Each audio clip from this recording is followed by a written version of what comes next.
Jose, you're number one. You were the first comment.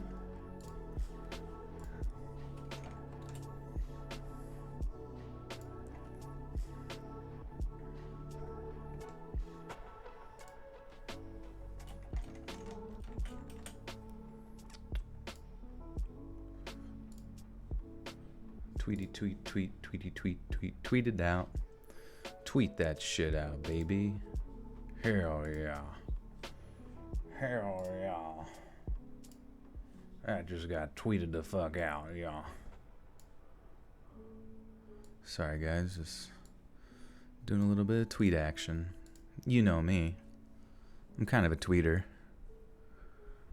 Jace, thanks. Trying to have a good day. Hope you guys are having a good day too. It's good to see you.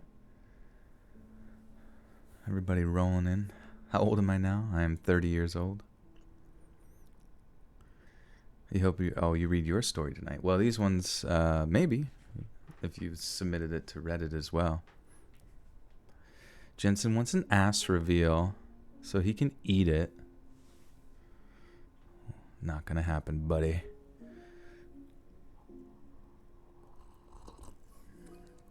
Unless you can make good on that plan. Sam Gonzalez with a 3 says, Daddy Joel. Daddy Joel's in the house. Welcome, welcome. Get cozy. Get comfy. Because we're going blanky mode. Frida, you're supposed to be studying. Oh, naughty, naughty. Don't you guys understand? There's things you gotta do. It's called school. You'd hate to be late for school.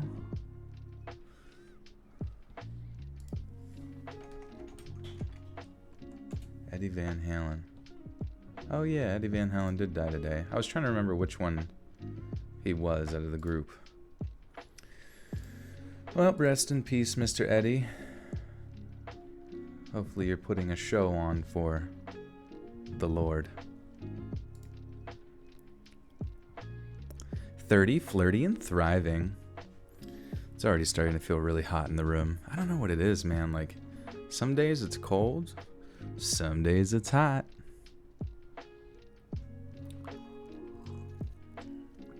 Ashley, like this song? Nice. This is good stuff. Some chill hop. Chill hot hop action. Chill hippity hop. Sewn. With the 3 says perfect timing once again. Oh, as always. I don't do wrong timing. I just do perfecto timing. Lenny with the 5, or Lene. I don't know if I'm with Lene Money. It's a great name. With the 5 says you're better than school though. No cap. No capitals. No capital letters in the school of hard knocks of Let's Read. Thank you, Lene. School is stupid. School's for fools. Look at me. I say as I fly away in my grocery cart filled with trash. Venus Flytrap, the 20 buckaroos, biggest one of the night. Thank you, Venus. Says, I'm having an emotional night. This actually saved me right now. Let's do this. I am ready to delve. All right, Venus. Follow me. Follow my voice to the deep, dark, and spooky land of Reddit. Yeah, no stream Sunday. Sorry about that, guys. Did I say anything on Twitter? I should have. I was like essentially waiting around for my buddy. Like I was gonna go visit, but they were working night shift and things just got freaking complicated. And they, oh, this isn't complicated.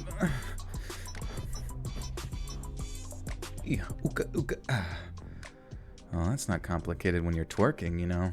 Twerking is just straight instinct for me at this point. Katutski Mills with the $50 big one of the night here. Says, so glad to be here. Always chasing rainbows. Hell yeah. Don't go chasing rainy bows. 'cause you should be chasing waterfalls instead. Do. You guys know the rest. How many Earths can you fit into Uranus? We will have to see. Fry's here. Hannah's here. The mod team. Lila. Hannah says I'm driving, but we'll chat more when I'm home. Or I'm diving. Oh, she's gone a diving trip. So ready for this stream. I've had such a hard day. Shit. Well, Hannah, get out of the water. There's sharks in there. We got a stream to do.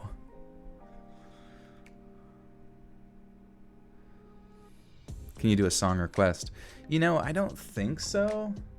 I honestly, kind of don't really know how the whole, copyright stuff works on streams and all that kind of stuff. So I try to stick with, I don't know, the lo-fi beats that people produce and that kind of thing. But I feel like if I threw in song requests, I might just complicate things a little bit. Because we eventually, in about 10 minutes, are making our way over to we're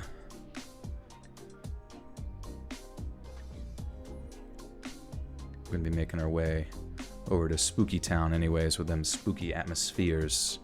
Spooky atmospheres. Marvin says if you have 1 million viewers and they donate you $1, you would be rich. Marvin, that's a great point. You know, believe it or not, I've thought that thought into existence before. And it's interesting to me, that no, massive YouTuber hasn't tried that before, you know? Where they're like, if we get 1 million of you to donate $1 million, dude, that's something Mr. Beast should do. Have everyone, if we can get 1 million people to donate $1 to, I don't know, some charity or some family or, you know, honestly, no offense, but fuck charities. No, I'm just kidding. But do you ever think about people always do charities and shit, but dude, just give that money to a family. Literally find a family that could use the shit out of that money individually. Obviously go through the appropriate legal processes. And just, that's what you do. I feel like people always giving it to charities and you're just like, hey, I don't know. I feel like it doesn't hit home quite as hard, you know what I mean? Though I'm sure charities figure it out at the end of the day. Jensen with the $1 buckaroonie. Thanks, dude. Can you give me 4 quarters instead? We can go play at the arcade. Wait a second. Jensen's the first dollar donor out of the 1 million. I will have to just make 1 million marks on my wall with their names next to it. That would be interesting, actually. Username pending. What is going on, dude? Find a family that needs 50K. Dude, that would be weird. How do you even do that? How would you even go about doing that?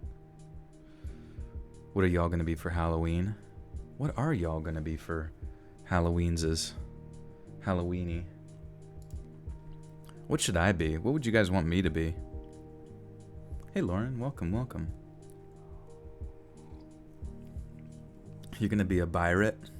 Is that a butt pirate? Lila's gonna be lonely for Halloween. Oh yeah, Lila, have you healed from your injury? I remember we had very similar injuries. Mike B with the buck. Thank you, Mike. We are on our way. Am I ready for Halloween? I'm always ready. Halloween is every day in my life. It's awkward when every day you're in front of your neighbor's door asking for candy and they've called the cops about 5 times that week, but hey, it's the life of the spooky man, right? Be a sexy kitty, Geol. A big bad wolf. Eddie from Rocky Horror. Dress up as Pradeep. Oh yeah, he could dress up as me with a little microphone that he'll probably rip off of himself instantly. Steve from Stranger Things, except in my Scoops Ahoy outfit. I gotta wear your clothes. Sup, Toonami? What's up? Are you guys ready to watch Dragon Z Balls?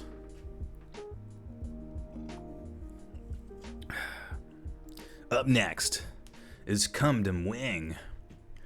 Come in Dem Wings. You're a woman, and I love Eddie, especially Meatloaf's version. My ankle has been a lot better. It hasn't hurt in a while. Good. Yeah, same. I've been actually, I would say, like, there's times when I wake up that I still feel a little, like, stiff. You know, as far as, like, getting out of bed, but a little bit of hot stretch action.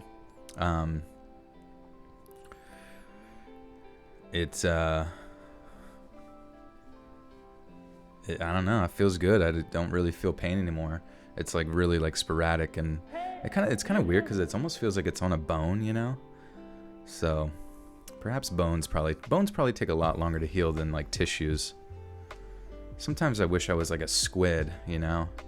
If you were like a squid, or we were comprised of primarily squid components, we wouldn't have to worry about breaking bones, which personally I think would really help the planet. Let's read 2020. King Biscuit with the 5 says, I'm drinking tea. You need to know that. I do. Hey, cheers to you. I'm holding up my tea chalice, which just so happens to be a Dragon Z Balls plastic cup that's insulated so it doesn't burn me fingers. And it's delicious. And Mike B with a $5 says, so are we counting dollar per dollar or per person? We're counting that, baby. We're going to get to 1 trillion. Did I say 1 million? I meant a quadrillion. We're going to buy Amazon. We're going to be the new owner of Amazon. And then we're going to marry Jeff Bezos' old wife. She's going to divorce us. She's going to take us for all of it again. And then she's going to be the richest person in the world. And then we're going to marry her and take her money. And we're just going to go back and forth. And it's all going to be part of a big scheme. I don't know what the scheme is yet, but we're going to figure it out. Chubby Dog, thank you. It's a great name. Jesus Christ, kid, I just need a pizza. Is a slutty beekeeper a thing? I want to be a slutty beekeeper. You just like bring bees with you everywhere you go. Do I like Harry Potter? You know, I gotta sneeze real quick. Wingardium Leviosa. Oh, thank you. I like the idea of Harry Potter. I remember I was probably in 3rd, 4th grade, and I have told this story before, but I sucked at reading when I was like in elementary school. I just like, it was one of those things that I didn't like excel at very quickly. So like I was, you know how like you're bad at one thing, so you constantly think like you're never going to get good at it, you know? So I just avoided reading like the plague, whereas like some of my friends were reading at like a 5th grade level in like kindergarten, you know, because they're just brainiacs. And I remember Harry Potter was one of them, and I remember I was on this one, like the first chapter where Harry like, you know, is like rubbing spider cobwebs out from under his bed, living under the stairs or wherever the fuck he was. And this one girl, it like embarrassed me even more. She came up, she's like, are you still on chapter 1? It's been like a week. What the fucking fuck? I'm in 3rd grade. Fuck you. And I shit myself right there in front of everybody. My teacher just kind of like, she was drunk, so she just pointed and laughed. I don't think she realized that was reality at that moment. She might have been blacked out, but so that kind of turned me off to reading for a little while until I started this channel. Juan Garcia with a 5. Thank you, Juan. And Steve Harrington. Welcome, Steve. Good to see you with the 5. Says, Joel, you rock. Give Pradeep a big hug. I love cats. Yes, where's the boy? He was in here begging to go to the window earlier. Harry Farter. Oh yeah, I never read Harry Potter. I read like a little bit of it. I seen the movies though. Well, most of them. Up until the Chamber of Secrets or something like that. Maybe I saw the Goblet of Fire. Hey Seb, welcome. What's your guys' favorite Harry Pothead? I remember when I was in 6th grade, I thought of that. I was like, dude, Harry Pothead. And I would say that, you know. And then Scary Movie 3, or no, Scary Movie 1, I think, had somebody reading like Harry Pothead. And it had like the illustration, like him getting high in his book. And I said to my friend, I was like, dude, that's my fucking joke. And he's like, yes, Joe, I'm sure they stole your 6th grade joke to put it in this fucking R-rated movie. Alex, what's up? What are you up to? You're about to be a Harry Pothead? That sounds pretty cool. You had a crush on the girl as a kid. Hermione. I remember I would grab the biggest book in the library, walk over to our group project and let it like smack on the table and say, just a bit of light reading. I was the funniest middle schooler you guys have ever met.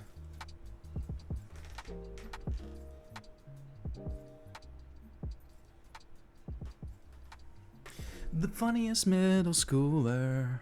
The funniest middle schooler you've ever seen. Ever seen. Shrek is funnier in Spanish. That'd be cool to watch, actually. That's my favorite scary movie. I was talking about this earlier. I really like The Shining. And I've said that before. I'm still really open. To, you know, pretty much any other horror movie. If you guys bring it up, I might be like, whoa, that is better. But like, there's something about horror movies for me that it's tough to pick a favorite, because sometimes they don't. Did you ever notice that about horror movies? Like, there's good ones, but a good horror movie sometimes, because it's so cliche in certain aspects, that like it doesn't quite hit like a more serious tone movie, such as like maybe Gladiator or I don't know, The Departed. I don't know. I'm not sure which one I'm trying to say, but like it's tough to do a scary movie per se, and it to be considered scary, and to not hit certain tropes that are like corny or like you roll your eyes, you know. Hashtag 1 million on the way, baby. Yeah, well, I think we'll be at 1 million subs in like fucking, who even knows, a year and a half? What I think, but The Ring. Yeah, I'm an idiot actually. The Ring is fucking scary as shit. That one actually, I still can't really like look at that girl's face too much, because I just kind of assume like she's gonna fucking come and get me. Eloquent Tiger, hello. And winter is here. Winter is coming. The Departed. Watch any horror shows like Ju-on Origins? No, what is that? Oh shit, it's read time, guys.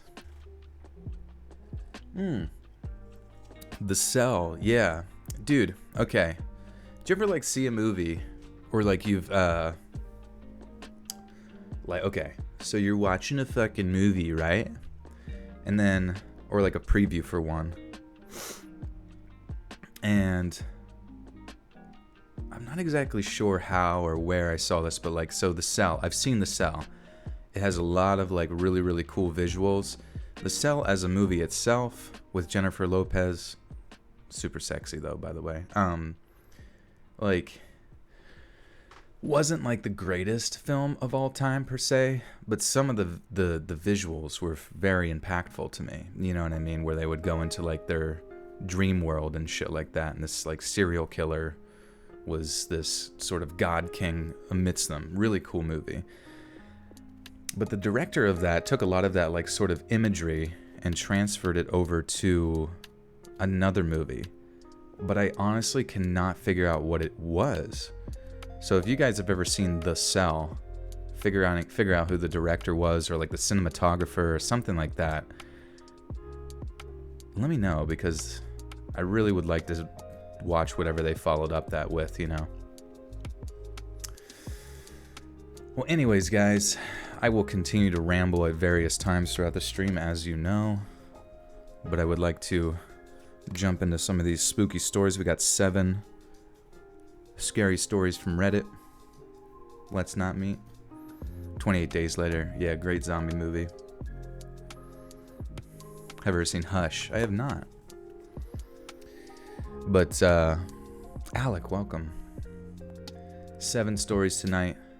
As you guys always know, if you got a story yourself that you would like to send in, please submit it to reddit.com/r/letsreadofficial, or you can submit your stories or submit it to letsreadsubmissions@gmail.com, or you can also submit them to like Let's Not Meet or Our Paranormal and get some more internet points there, you know, diversify your bonds. And that'd be dope.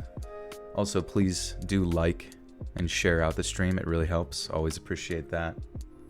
Follow me on Twitter @Let'sReadCreepy, which is probably where you're going to get like the most consistently updated social media bullshit that I have, whether it's an existential thought or just a meme, or whenever I'm going to stream, you can be kept up to date there.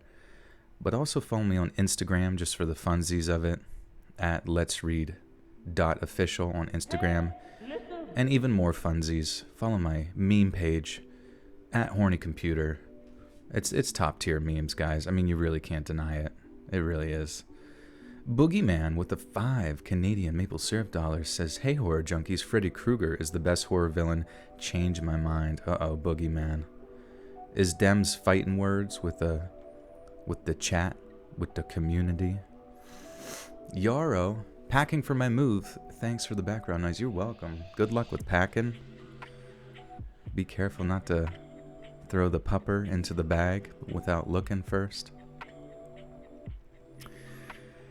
But we're going to transition this over to some spooky dooky music as usual. For some reason I got a little bit of a runny nose. I think it's because it's like hot and I like started drinking tea.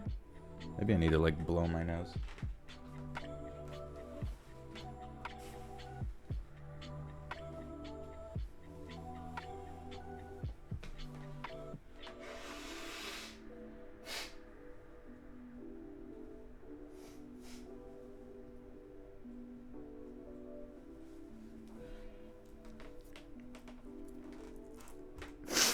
IDK, whatever. Did you ever like blow your nose and it just like doesn't feel like a very satisfactory blow? That's kind of where I'm at right now. I shouldn't be sick though. I don't think I'm sick. I wasn't sick all day. Maybe just because it's like hot in this room and like juices are starting to flow.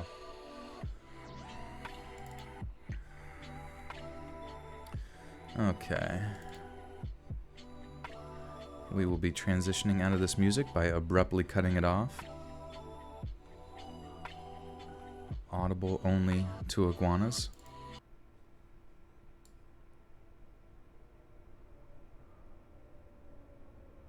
All right. Let's do this. Thank you again for being here, guys. Thank you again for the positivity and the awesome... Oh, Hannah, you got the snot club, too. Oh, yeah, you said you were sick. Chronic congestion. Yeah, I've kind of wondered over time if I've developed allergies as, like, time has gone on. Especially since my room is just full of fucking, like, deep clumps of hair. The other day I went to, like, pet him, and it turned out there was just a clump of hair gathered in a corner. I was like, oh, that's not a cat. That's just a bunch of his fucking clippings. Cheyenne Dory Bob with the 2 says, juices. Juices seeping out of every orifice. Talking about snot. Hey, listen. All right, let us kick this off. Enjoy yourself while you're here. Make friends with the chat because you can bring that fun over to the Let's Read Discord. One of the mods can invite you if you were so kind to at them or at me or whatever you'd like to do. We'd love to have you over in the Discord chit-chatting. The best way to get an invite is through one of these chats, as you know, just to make sure it's all pause vibes all the time, you know? Ulterior Motifs with the 2 says, you bumping a line there? Sniff, sniff. Oh, God. That's actually one thing that I have never done, and I heard it's not all it's coked up to be. I don't think my heart could handle it, to be honest. And I would suggest no one else do it. Katuski Mills with the 5 says, hell yeah, story time. Hell yeah, Hooba stank, baby. Alright. Thank you guys. Again, I'm going to do 10 seconds of silence for the troops, both sides.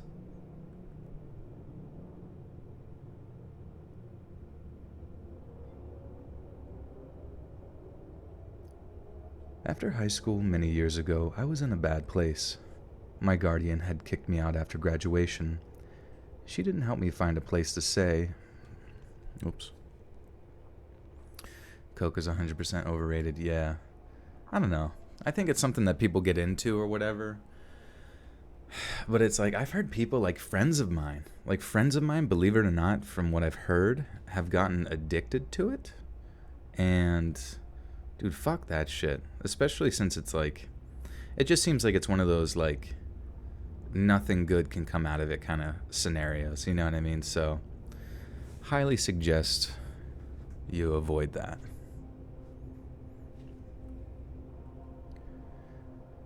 She didn't help me find a place to stay, so I lived in my car for a couple of months.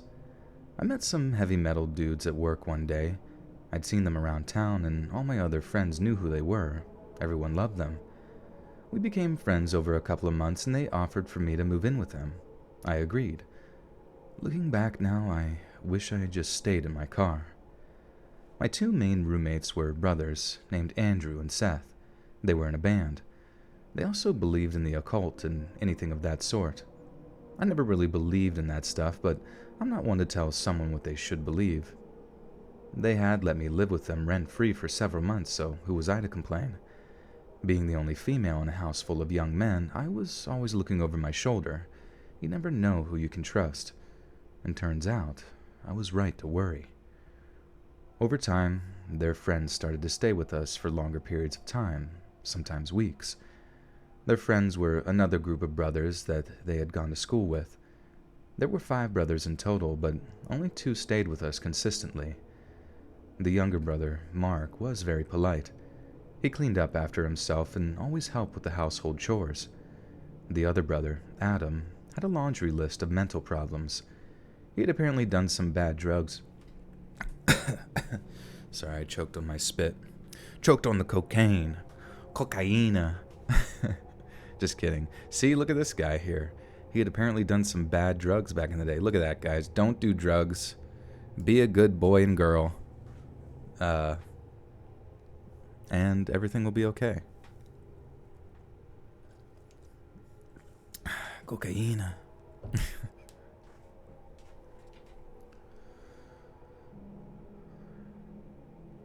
Yeah.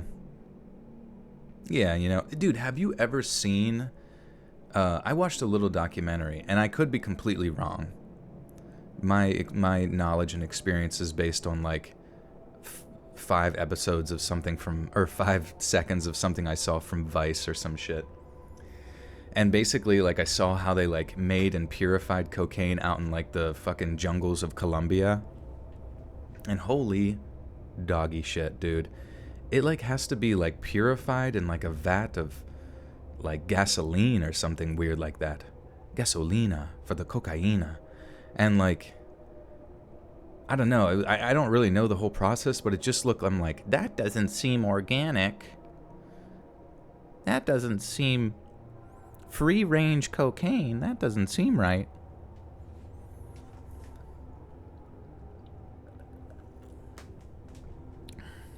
Dude, you know what's weird as fuck? Whenever I get comments on my, like, YouTube notifications that people are commenting on a comment that I left. And it's like, dude, there was this one comment. I can't even remember what it was, but maybe you guys will find it and remember. But I left a comment on something, and it had 50,000 likes on it. 50 fucking thousand likes on it, and I don't even remember, like, where the fuck it came from. But it's just, like, weird. I'm like, wait, what is this guy responding to? I'm like, oh my god, I said something, like, 4 years ago, and I don't even recall.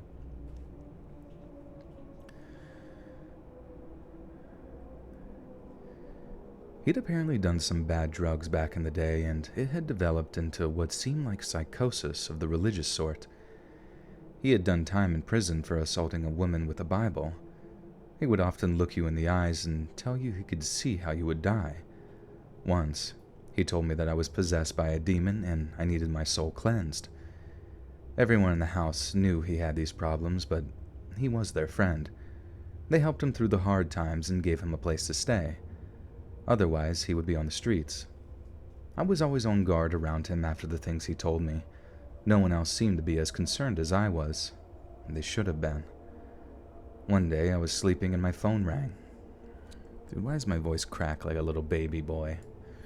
Why am I a little baby boy? The Lord said that you are a little baby boy. Did I tell you about that video? It's a really funny video, but it's just like, you know, 4 dudes just like pointing at this like little kitten cat and it's like, you're a little baby boy. You're a little baby boy. You're a little baby boy. Like, it's like they're bullying him, but he's a baby cat and they're calling him a baby boy. And it's like the cutest shit I've ever seen, so. One day, I was sleeping and my phone rang. It was my boss. He asked if I could come into work an hour early. It was only 12 p.m., I was broke and had nothing better to do, so I said yes. I got up and began getting ready to leave. I walked out into the living room to see Mark and Andrew sitting on the couch, while Adam sat on the floor by the TV. He was watching scripture videos on YouTube, some real end-of-days stuff. That was fairly common, so I went about my business. I said goodbye and left for work. My shift at work was almost complete when the phone rang. My boss answered, handed the phone to me and said, "It's for you." I was just a cashier, so I assumed it was a friend that couldn't reach me on my phone. I answered the phone and heard a man's voice that I didn't recognize. "Hi, this is Detective Williams. Something happened at your apartment today, and we need you to come into the station to talk to you about it." I left work immediately. I had assumed one of the brothers had been arrested for drug dealing or something. I was very wrong. I got to the station and was buzzed in. An ossifer. What seems to be the officer problem?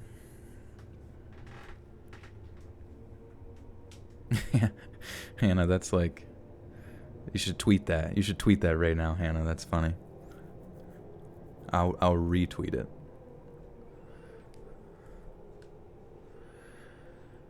Best horror movie ever, Cemetery Man. What's that about? What's that about? Burp Fulu. What's up, doggy? An officer escorted me to a small, cold room with a camera. He gave me a bottle of water and left me by myself for about 30 minutes. My mind was racing, thinking about what could have happened. He came back in and informed me that Adam had stabbed and killed Andrew at around 1 p.m. I was shocked. I had just left the house an hour before it happened and everything seemed fine. I asked if there had been a fight. The detective informed me that there hadn't been a fight, and it seemed to have happened out of nowhere. I gave my statement to the police and left with nowhere to go, still in shock and confused out of my mind. Our apartment was a crime scene, so I went to another friend's house to watch the news report, since the police wouldn't give me any information on the case. Over the next couple of days, the information began to be released. Adam hadn't just stabbed Andrew once, not twice. Not once, not twice. Sorry, I had to burp there.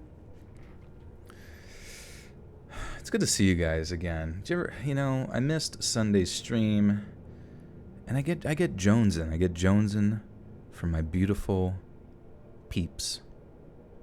Kelly, I've got the power, says, "Hey, Litchery, thanks for the promo code last week to Shudder." You're welcome. Nice. I'm glad you guys are getting uses out of it. Honestly, I'm really stoked. There's going to be another sponsorship for Shudder this month at some point. Probably going to be on like another like Halloween related video, maybe even trick or treat stories if you guys are good. But there will be one this month and then another one in December. So honestly, Shudder's fucking cool, and I hope you guys Check it out. Let me know what you think. A lot of cool shit on there. We can chat about the shows. Adam hadn't just stabbed Andrew once, not twice, but he had stabbed him over and over and nearly decapitated him. After the murder, he ran down the road still holding the murder weapon. He called 911 and informed them what he had done. I watched the news report in horror. We had known he was unstable, but this? He had fully confessed to the brutal murder and provided police with his notebooks. He had apparently been planning to murder all of his brothers, my roommates, and me. He thought we were possessed by demons, and this was the only way to free us. Luckily, none of his other... Jesus Christ, this is fucking dark. Story 1, guys, welcome. Jesus Christ. You're so ready for a Halloween vid. Did you know I've already released a Halloween vid? And it's actually almost got 100,000 views, so I appreciate you guys watching it. Some good shit on there. It was like out 2 videos ago if you go back, but it's really good. Boogeyman with the 5 Canadian dollars says shred in peace. Oh, shred in peace, Eddie Van Halen. Thanks for the decade of amazing music. Yeah, Eddie died today. Someone else passed away as well, I believe, related to the music industry. Let's see. Music deaths today. Not music history. What if I just said, who died today? Just type into Google, who died? Who died? So we got Eddie Van Halen. I'm sure you guys will tell me. There was somebody else. Am I a Darksider or a Jedi? Shit. Honestly, it would be very tempting for me to join the dark side. Those guys are fucking cool. And they're sneaky. Also, Jar Jar Binks is a Sith Lord, in case you guys didn't realize that. Go back and watch the movies. Trust me, he is one. It takes one to know one. Can you send your story in Discord? Don't spam your stuff in there. You can. There is a story time area on Discord, but I would highly recommend that you make it on either email, letsreadsubmissions@gmail.com, or reddit.com/r/letsreadofficial. It's probably just the easiest place to do it. Actually, if anybody's like kind of interested or like really wants to read through stories, there's a story time area or channel, I guess you could say, on my subreddit, or not my subreddit, sorry, on my Discord.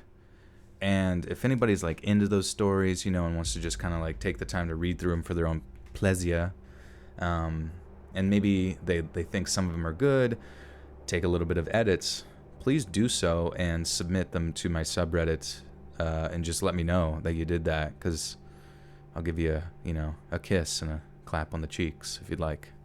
That'd be cool. Luckily, none of the other intended victims were there that day. Wait, whoops. Let me go back a little bit. He thought we were... Ugh. I gotta get it absolutely right. Yes, Let's Read. My brother loves you. He wants to smell your armpit. Ooh, they're stinky right now. You want to avoid that ground zero, essentially. He could end up as patient 0 if he's not careful. Patient 1. Or what do they call it? Patient 0? I forget. Either way, he's going to die. Luckily, none of his other intended victims were there that day. Mark unfortunately witnessed the murder, but he luckily escaped. If I hadn't gotten that call from my boss, I wouldn't be alive today. I'm going to try that again. If I hadn't gotten that call from my boss, I wouldn't be alive today. That was a backdoor thirst trap. Dude, everyone's trying to trap me into some thirsty maneuvers.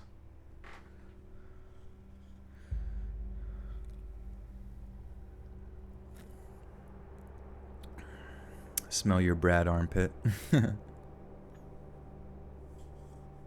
Dude, that was a fucking scary story right out the gate. Holy heck. Holy heckity heck. Patient 1.5.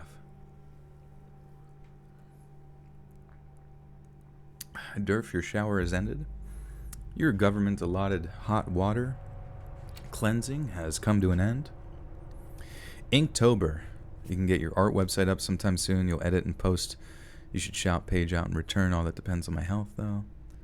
Yeah, you know, I've already had somebody on Instagram do some cool art of me for their Inktober action. So if you guys are artists and feel like putting together a little bit of illustrations, that would be sick. Just at me on Instagram or at me on Twitter. Can I vocalize the transition noise? Oh, dude. Foghorn. Dude, a freaking foghorn, dude? Foghorn leghorn? Isn't that what that's called? Or it's like...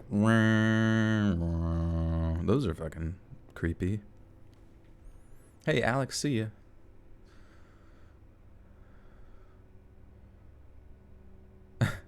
Why do people act like they're not scared of cockroaches, but once a cockroach starts flying, people run away? Maybe they're racing them. Maybe the cockroach challenged them to a race earlier upon hearing that they weren't scared. And, you know, they're trying to see who can get to that piece of pizza first. I don't know, though. Oops. Did you ever go to say something and a little bit of burp comes up? Welcome to my world. This happened a few years ago when I was bartending at college. I was coming home down a stretch of divided highway at around 3 a.m. when I noticed a car heading towards me in the wrong lane. I doubted myself at first and thought the car was on the other side of the highway. Sure enough, the white Ford sedan passed me at a really high speed, at least 90 miles per hour. It's worth noting for later that I also drive a white Ford sedan. I used to drink... Oh, whoops.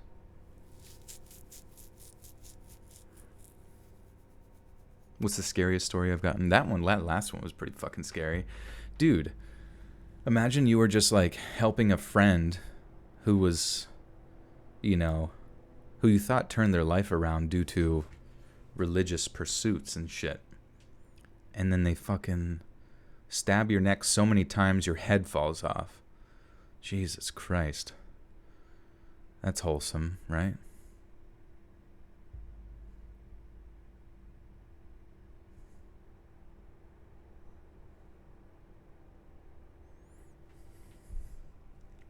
Oh, Johnny Nash.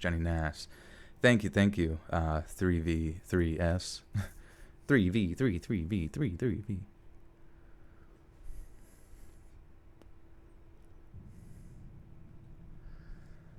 I was used to drunk idiot drivers in the middle of the night, so I pulled to the side of the road and let him pass me. I had a moment of clarity and thought to call the police, thinking this person could hurt themselves or somebody else. The dispatcher answered, and after telling them which road and exit and mile marker I was at, told me they would send a car. The state police station was only a few exits away, so I figured that they would send somebody and I would just drive home. As I headed back onto the highway, I noticed some lights a few miles behind me. I live in a more rural part of southeastern PA, and traffic at 3 a.m. tends to be truckers and cops. The car gained on me as I was getting up to speed, so I stayed in the right lane and waited to be passed. Instead, they flipped on their high beams, making it uncomfortable to drive, and rode my tailgate. At this point, I thought I was going to be pulled over by the police. I drove a white Ford sedan and had just called about a different white Ford sedan, so I grabbed my registration from my glove box. Suddenly, the car behind me audibly slammed on the brakes and stopped in the middle of the highway. They must have shut off their car because the lights went out and I saw what looked like the same Ford sedan from earlier. Still, I thought this may have been a police car. They had a roof rack and it could have looked like I had reached for a gun in my glove box or something. I panicked and called 911 for the second time and asked the dispatcher if they had sent a cruiser to investigate. The dispatcher was a little curt with me and assured me that they sent somebody out. "We sent a trooper out to find the car, sir." "Listen, I only ask because somebody's following me and acting weird. It could be a cop, and I think I freaked them out by getting my registration." "Are you pulled over?" "No, they didn't turn on their lights." "Let me try to get the trooper we sent out." As she was talking, the car again sped towards me and stopped inches from the bumper. Again, their high beams were on, and again they slammed the brakes. I told the dispatcher, "I'm pretty sure this is not the police behind me." The car sped to my bumper again and turned their high beams on, this time laying on the horn. Hearing this, the dispatcher asked me what was happening. "What's happening? Did you honk?" Oh, that's what they said. Sorry, I thought they were being rude to the dispatcher. Moon, thank you. I appreciate the kind words, my friend. And thank you, Cypher. Kisses and smooches to all the nice people.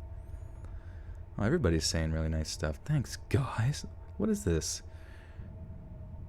Everybody's saying, is on the nice voice algorithm right now. I appreciate that. Giving me a chubby. Okay. What's happening? Did you honk? That's the car behind me. I don't think it's a cop. I'll try to get the trooper again, but I don't think that's him behind you, sir. For some reason, this is what shook me. But, whoops.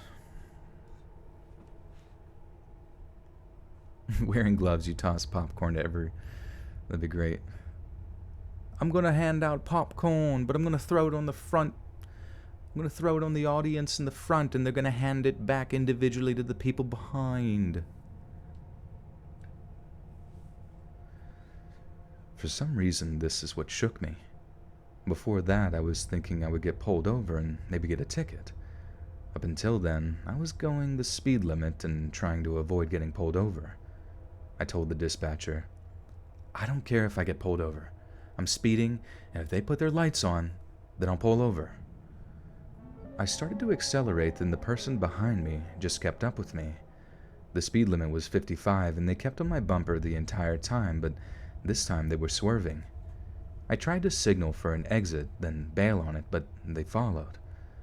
At the next exit, I took the off-ramp and continued onto the on-ramp, and the car behind me followed the whole time. I thought about trying to go to a Wawa, which is a convenience store gas station that's pretty much the only populated place in southeastern PA at 3 a.m. But the dispatcher and I thought that would be unsafe. She was calm and talking to another person trying to send police to me. The other person, maybe a supervisor, asked if I could drive to the state police station. Realizing that I was only one exit away, I told her I was coming there, and she said that she would have troopers meet me outside. As I pulled off to the exit, the car followed me. I blew a few red lights trying to get to the police station, and the car tried to pull into the other lane to pass me or pull up alongside me. Once the police station was in view, I put on my turn signal and the car slammed on its brakes again, turned off their lights, and turned into a parking lot. The story ends kind of anticlimactically as I pulled into the police station and met the troopers. Two of them went to find the car, and I stayed with the third trooper. I thanked the dispatcher and her supervisor, and the state trooper escorted me home after taking a statement from me. I was never called to follow up or testify, so I can only assume the person hasn't been caught. Wawa, waka waka wawa. Have you guys been to a Wawa before? Jar Jar was supposed to be revealed as the Sith Lord knowing drunken fighting style. Dude, I heard that, dude. Also, Hannah, Hana, with the $10 has been subscribed to you for 3 years. I love your videos. Oh, whoa. Whoops. Oh, my sound cut out, and I was like, what happened? But I pulled my headphone out accidentally. Sorry. I've been subscribed to you for 3 years. I love your videos and personality. Keep up the great work. Thank you so much, Hannah. Thank you for the 10. I appreciate that. You haven't been to Wawa, you've been to Orca? Big question, has anybody ever been to Sheetz? There's a big competition between Wawa and Sheetz. Which one do you like more? Dude, I'm serious though. Jar Jar Binks. If like, if mainstream Hollywood bullshit, which has gotten worse nowadays, but if it like wasn't so easily influenced by test groups and focus groups, I personally think making Jar Jar Binks a fucking Sith Lord would have been the smartest thing that George Lucas could have chosen to do for the Star Wars prequels. And I'm serious. After seeing some of the videos that show that Jar Jar, they were like building Jar Jar up to be like a secret Sith Lord with like his ability to control what people said, the fact that he could do like flippity flips and shit into the water, and mother freaking had yellow eyes and all this like weird shit, you know what I mean? And the fact that he rose up to prominence in the Senate, the Galactic Senate or whatever the fuck it was. It's like, dude, how could you not finish with Jar Jar being like the biggest deceiver of all? Because yeah, exactly that, Hannah. Like, people say Jar Jar sucks, but if Jar Jar turned out to be a motherfucking sniff lord, people would have been like, had their balls blown off. It would have been the biggest twist since like Vader was Luke's uncle or whatever. Mr. K.W. Jones with the 10 buckaroonie says, when I was young, a guy broke into our house and hid at like 2 a.m. He made weird noises, and it was just me and my mom. It escalated into him banging on the walls and yelling, "Yoo-hoo!" Cops came, luckily. Jesus Christ, the dude must have been on some serious PC double P. That's terrifying, actually, especially as like a little kid. Joel, you ever go back to your older videos and see how much you've changed? Yeah, I actually think, yeah, from like back when I did Wikipedia reads to then whenever I started doing creepypastas, like, say when I did Wikipedia reads, I was like, welcome to Let's Read. This is me, and I'm a little baby boy, and I like to suck toes or something. And then I went to like, when I was reading about the devil, you know, real deep, to more of like, I don't know, like more of a voice that I can transition to a lot more easy, I guess you could say now. And I think I've gone through 3 phases. Like I was a Pichu, and then a Pikachu, and now I'm a motherfucking Raichu, and I'm waiting to evolve into whatever's after Raichu, which I assume has some sort of electric goo that he shoots out. Mary Lynch with the 1 buckaroonie. Thank you, Mary. Winky, winky. And Justin with the 5 says, tonight's going to be enjoyable now. Thank you. Thank you, Justin. Welcome back. It's good to see you again. Joel is thick. Thick. I had... my buddy said that today, too. Like, we were sitting in the car talking about, like, just the fact that... Raichu bitch. Jeez, that's rude. Oh yeah. Oh, dude, does Raichu have like a mega evolution or anything like that? I think I need to start playing Among Us or something to get to that level, whatever his mega evolution is. Mega Raichu? Is there a Mega Raichu? You guys are shitting me. Dude, there's a fucking Mega Raichu? What the fuck? Whoa, he's so cool looking. He's got like furry little boob hair. He's got furry chest hair blasting out. Blasting off again. Wait, what's this one? Oh, what? He rides his tail like a fucking surfboard? Is that what I'm seeing here? This can't be right. This has to be some sort of like mythology or like some sort of like fan created bullshit, because that's too cool. But either way, if I can get to... The only way I can get to Mega Raichu level for my narration game is I think I have to start playing Among Us with, like, PewDiePie and the gang. It's my only way. It's the only way. So if anybody... Perhaps I could sneak into his house. Would that be a good idea? Do you think people would want to be friends with me if I snuck into their house? Hid in their closet and said, yoo-hoo! Yoo-hoo, I want to play Among Us with you. Yoo-hoo. Knock, knock, knock. Would you like to play a video game? You guys are... Oh, you're excited about the Dune movie, huh? Dune movie looks cool. But you know who's the coolest character in Dune? The God Emperor. Look up that. Look up the lore behind the God Emperor on Dune. It's fucking coolest shit ever.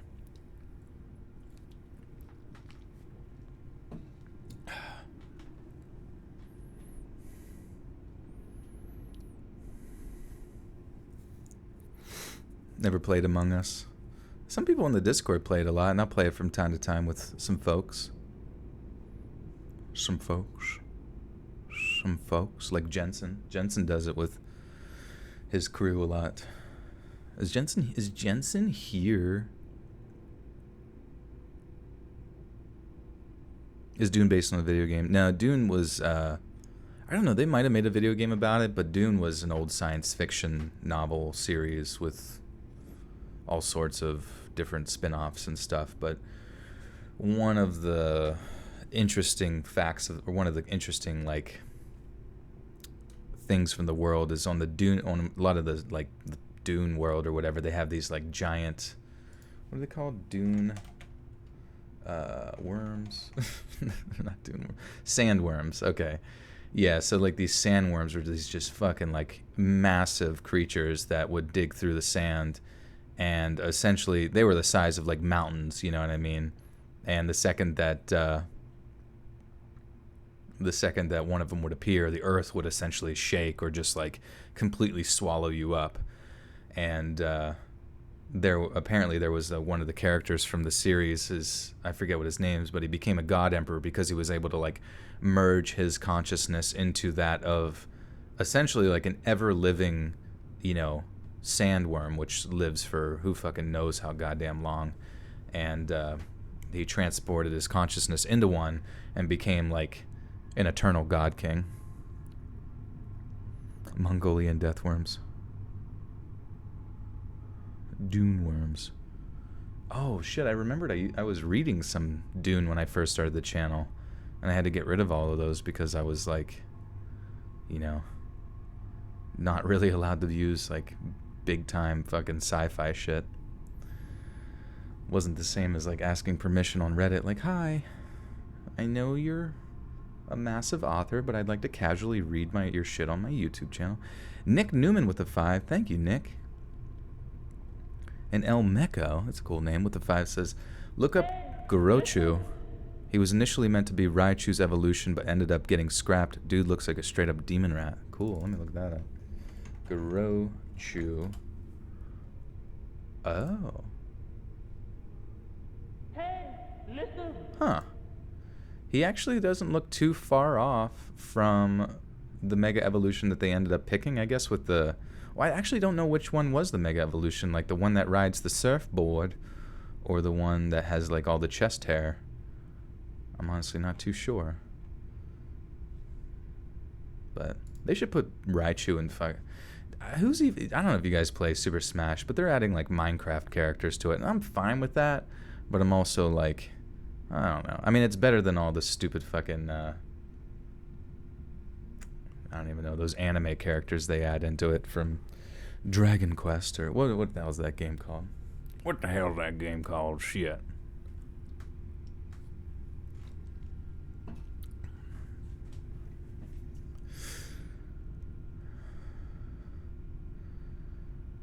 Dune, I don't think Dune's too technical, though I think, like, Time Magazine's 2030's funniest couple.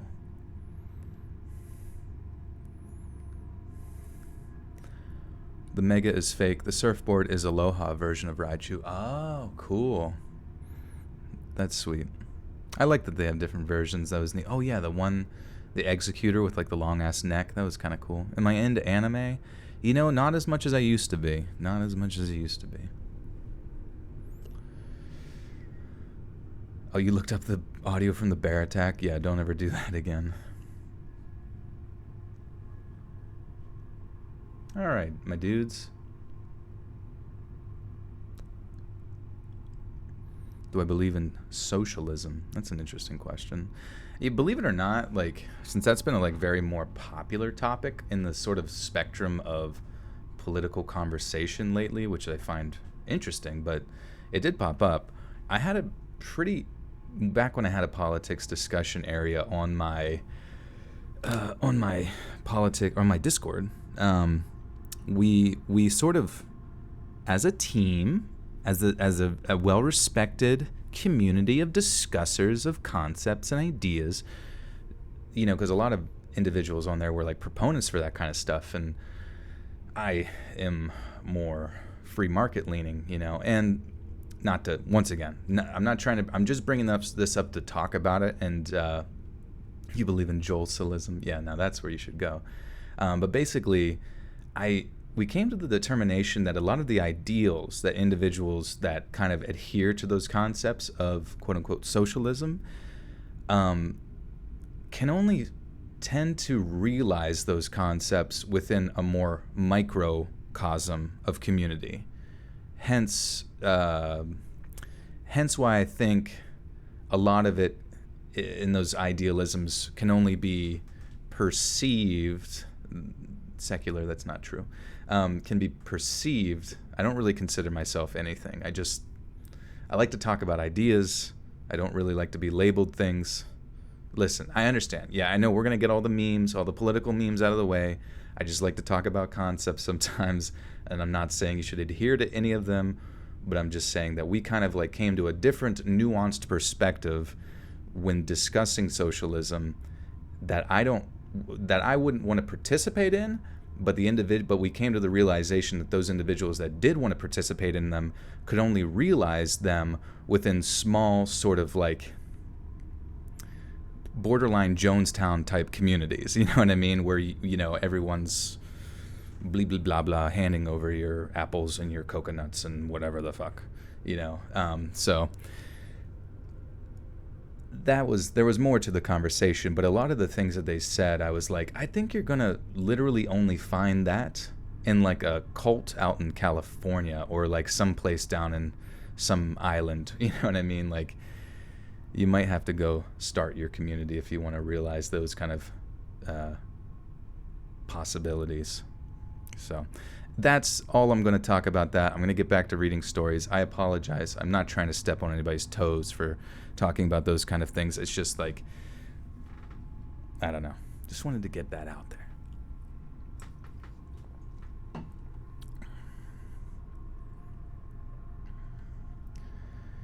This happened 24 years ago in July of 1996. I had finished my term of service for the Army. I was stationed at Fort Hood, Texas, and decided at midnight I would out-process and travel back to Wisconsin. All day I was so anxious to go that I had trouble sleeping. Finally, at 23:45, I got out of bed and went to sign out with the desk sergeant. Of course, knowing people wanted to sign out at midnight, he decided to do his rounds. You can't leave until you get your final sign-off with the sergeant and turn in your room key. So I waited, and finally, at 02:45, he returned.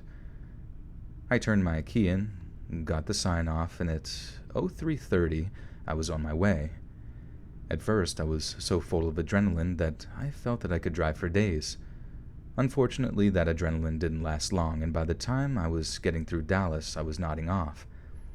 I decided just past... Oops.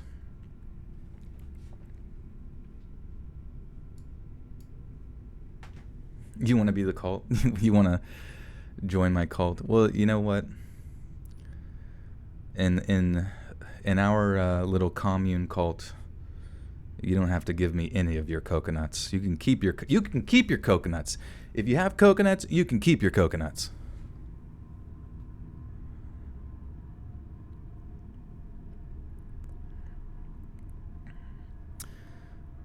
How about a DNA splice with a human called Human Chew? Damn, that is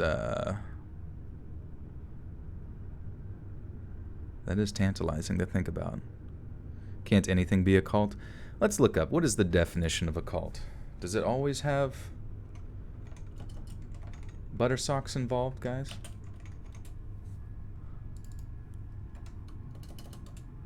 Okay, a cult. A system of religious veneration and devotion directed toward a particular figure or object. A relatively small group of people having religious beliefs or practices regarded by others as strange or sinister. We're sinister, guys. A misplaced or excessive admiration for a particular person or thing. I guess that's all subjective to the viewer. If you guys consider yourself up to cult-like mentality, I welcome that. I welcome it. Yeah, you can share me. Everybody gets one little piece of me. We'll start with the toes.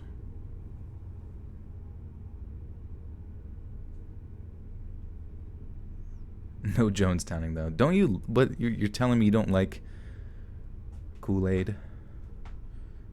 Because that's all we have at Mass.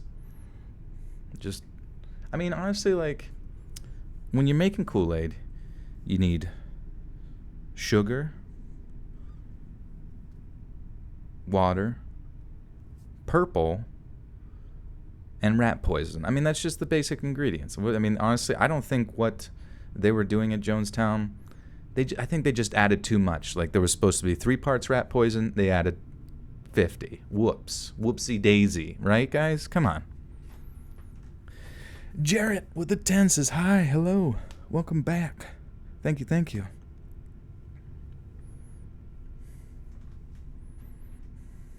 Politics and cults. What have you started, Secular? What have you started?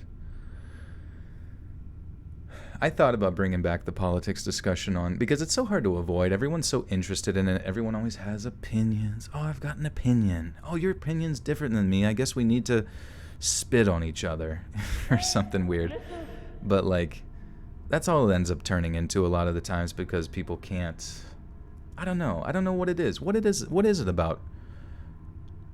And more specifically, politics. It seems like nowadays, like religion, I guess religion doesn't really, like, kind of present a existential threat to your well-being as much as, like, the presentation within the media that politics will, or something like that. So, like, people aren't as offended by that, at least within Western culture, as much anymore. And I guess it does. Most of the people live relatively secular lives, anyways. But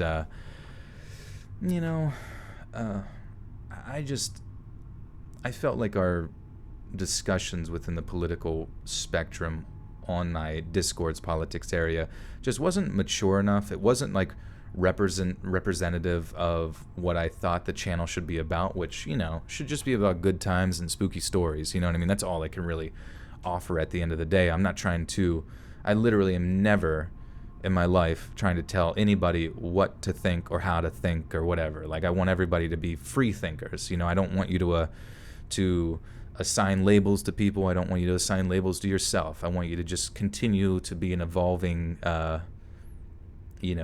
experience of life, a soul, as they say, And sometimes I think that sort of like the natural sort of divisive nature of the two-party system is just, it's not good for the human mind, because I think it contains you too much.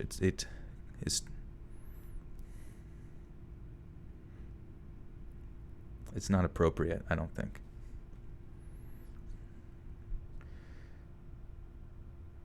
Wait, where the fuck did I stop? Sorry. Unfortunately, the adrenaline, okay.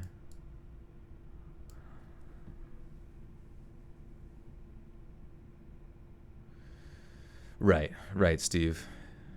It's the strange thing, though, is that, like, a lot of people get so caught up in discussing the sort of theories of it, but they never, to the point in which they'll talk themselves red, just heated in frustration. But never once do they realize that those discussions that they have with someone else, where they call them names or really negative things, or the way they think about someone based on their thoughts, they don't realize that to an extent, it's like one big LARP. Like, you're just like live action role playing that you're a debater in front of, millions of people, when in reality, unless you do something objective to change the world around you, which sometimes has to start on that very micro level, like your own community, your local government, your state government, you know what I mean? Like, getting so caught up in what's miles above you is like trying to conquer, you know, a dune worm before you've even like inhaled a little bit of spice, you know what I mean? Trying to become God Emperor before you've even become, you know, manager at Staples.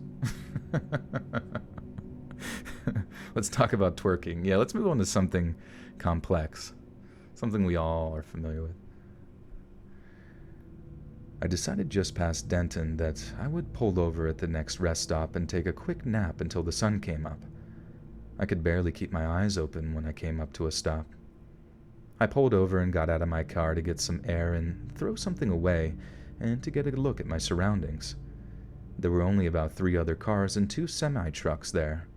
It was a picnic stop and not a rest stop, so no restrooms. I threw my trash away. Dude, sometimes saying like SH's is like hard. I don't know why.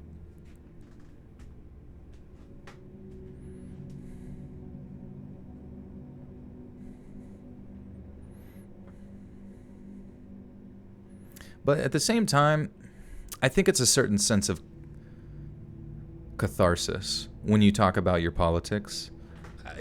Let it out. You know what I mean? Let it out. Just let it out. Write it on Reddit somewhere. Write it in a chat on a spooky story readers chat room, you know what I mean? Or in the Discord or on Twitter. Just let it out. Write it out. Speak your mind, you know what I mean? Say what you think and say what you feel and tell somebody, because honestly, like, we as creatures, if we don't have the ability to just say how we feel, or at least like cathartically release it, that's when things start to pent up. That's when the frustrations could potentially be not good internally, you know what I mean? Which could manifest externally as well. And, you know, just let it out.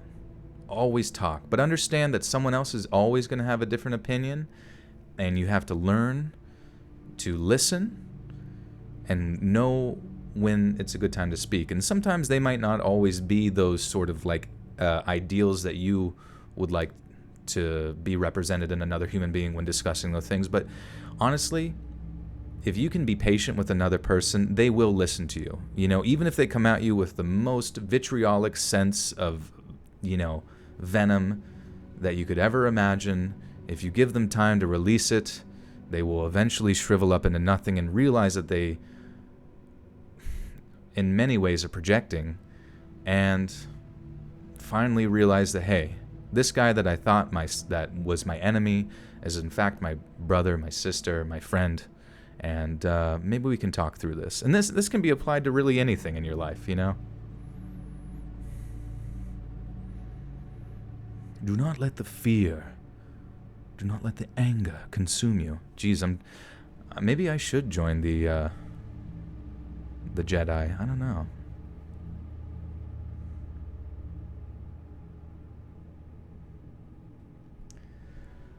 I threw my trash away and glanced at a poster of a few missing persons, but I really didn't pay any attention to it. I went back to my car, which was a basic Geo Metro. No radio, no power windows, no power locks. I cracked the windows and turned on the boombox I had for some tunes and laid down to get some sleep. I was only asleep maybe 5 or 10 minutes when I felt my car shake just slightly. I cracked an eye open and looked and didn't see anything, so I blew it off and went back to sleep. I then heard what sounded like my door handle being pulled and scratched on the door key. I then sat up quickly, but I didn't see anyone there. I looked at all the windows and didn't see anyone, so again I shrugged it off as me being tired and laid back down and turned up the radio. Being a Texas night in July, it was hot, but I was so tired I just laid back down. A few more minutes later, I heard the door handle again and car really shook. I sat up quickly and saw a man standing at the passenger's side looking in. Even though it was hot and humid, he was wearing a red sweatshirt with the hood up and I couldn't see his face. Being young and dumb and just out of the military, I yelled at him, "What the..." Oops.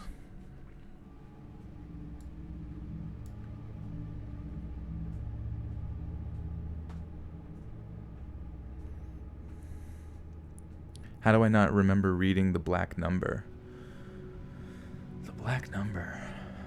I remember reading, like, Pasta Noir. That was a while ago.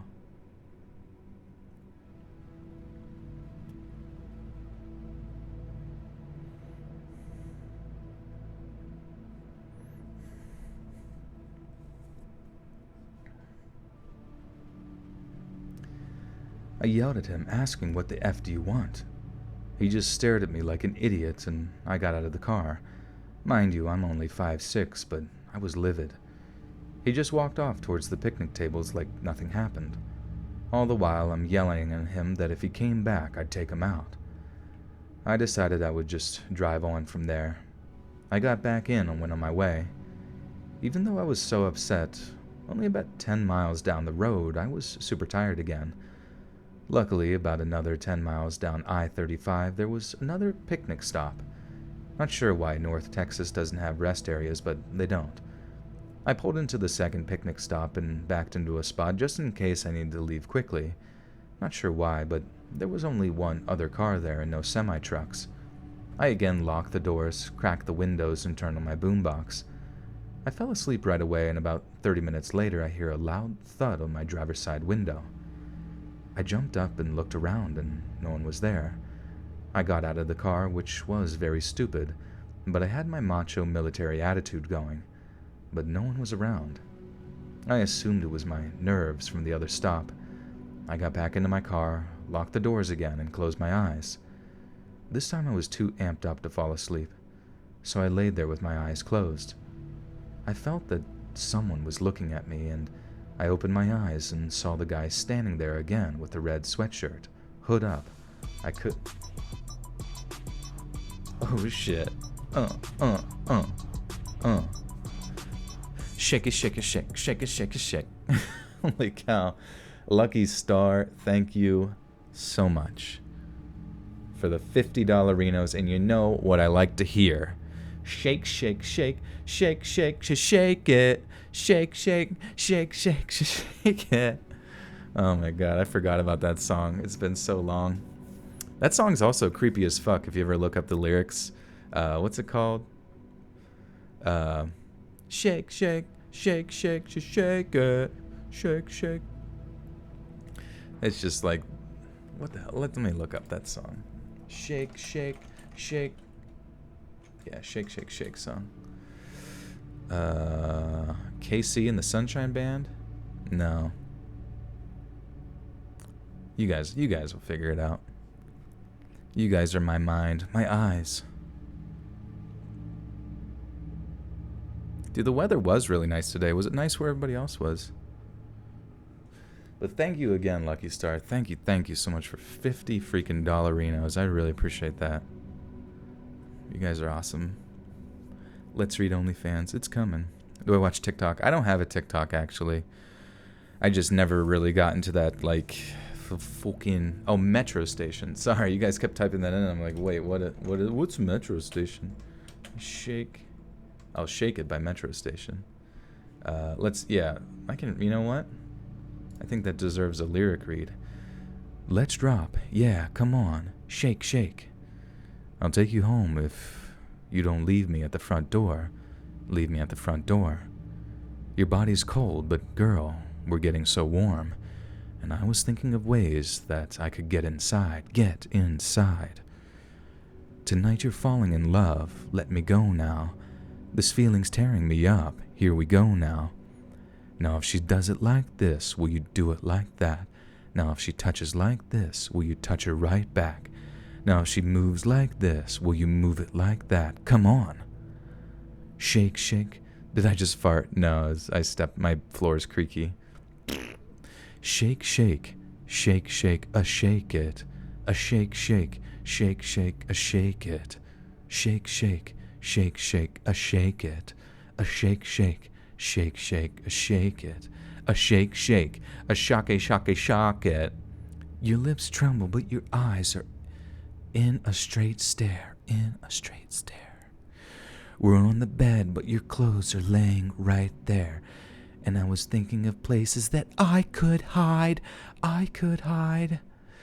tonight you're falling in love. Let me go now. Jesus, what the hell? This feeling's tearing me up. Here we go now. Like hearing voices in his head. Now if she does it like this, will you do it like that? Now if she touches like this, will you touch it right back? Now if she moves like this, will you move it like that? Come on, shake, shake, shake, shake, shake it. A shucky, shucky, shucky, shucky, a shucky it.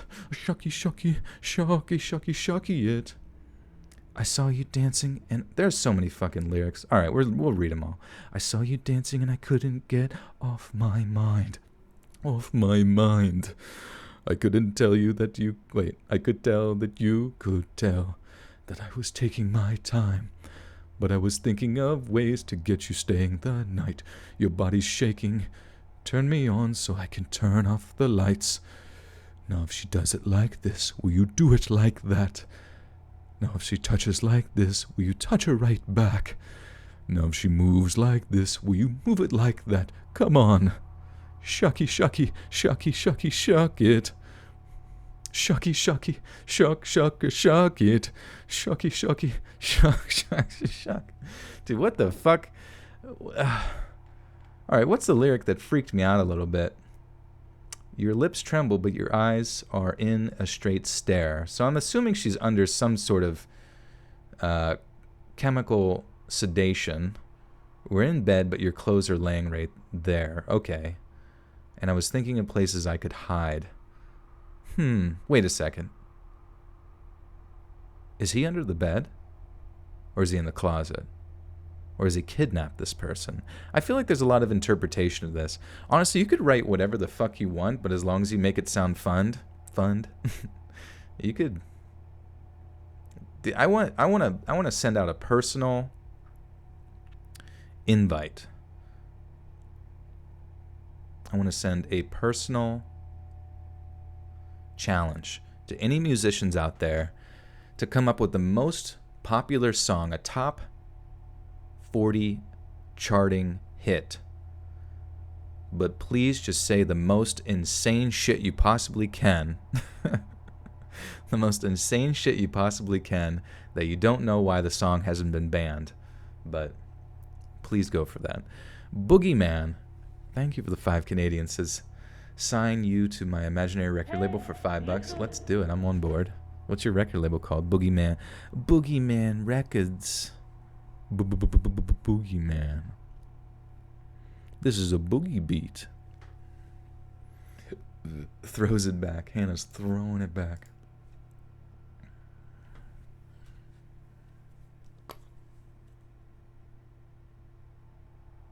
You'd rather hear the lyrics sung. Honestly, I don't know if I know the fucking melody, to be honest. I know the shake shake part, kind of. Shucky shucky. Yes, please blur the lines.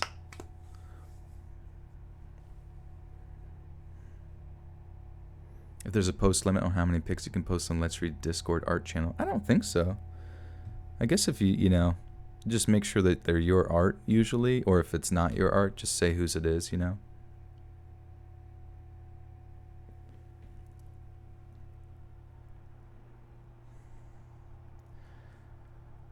So I laid there with my eyes closed.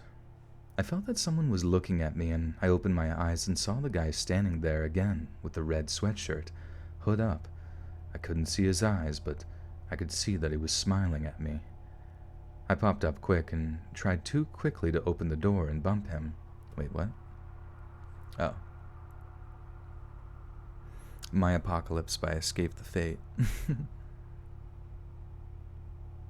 Rook X with the 5 says, I definitely remember the black number. It's not on your channel anymore, but for some reason, but it was over an hour long. Kill a story, though. Oof, also good stream.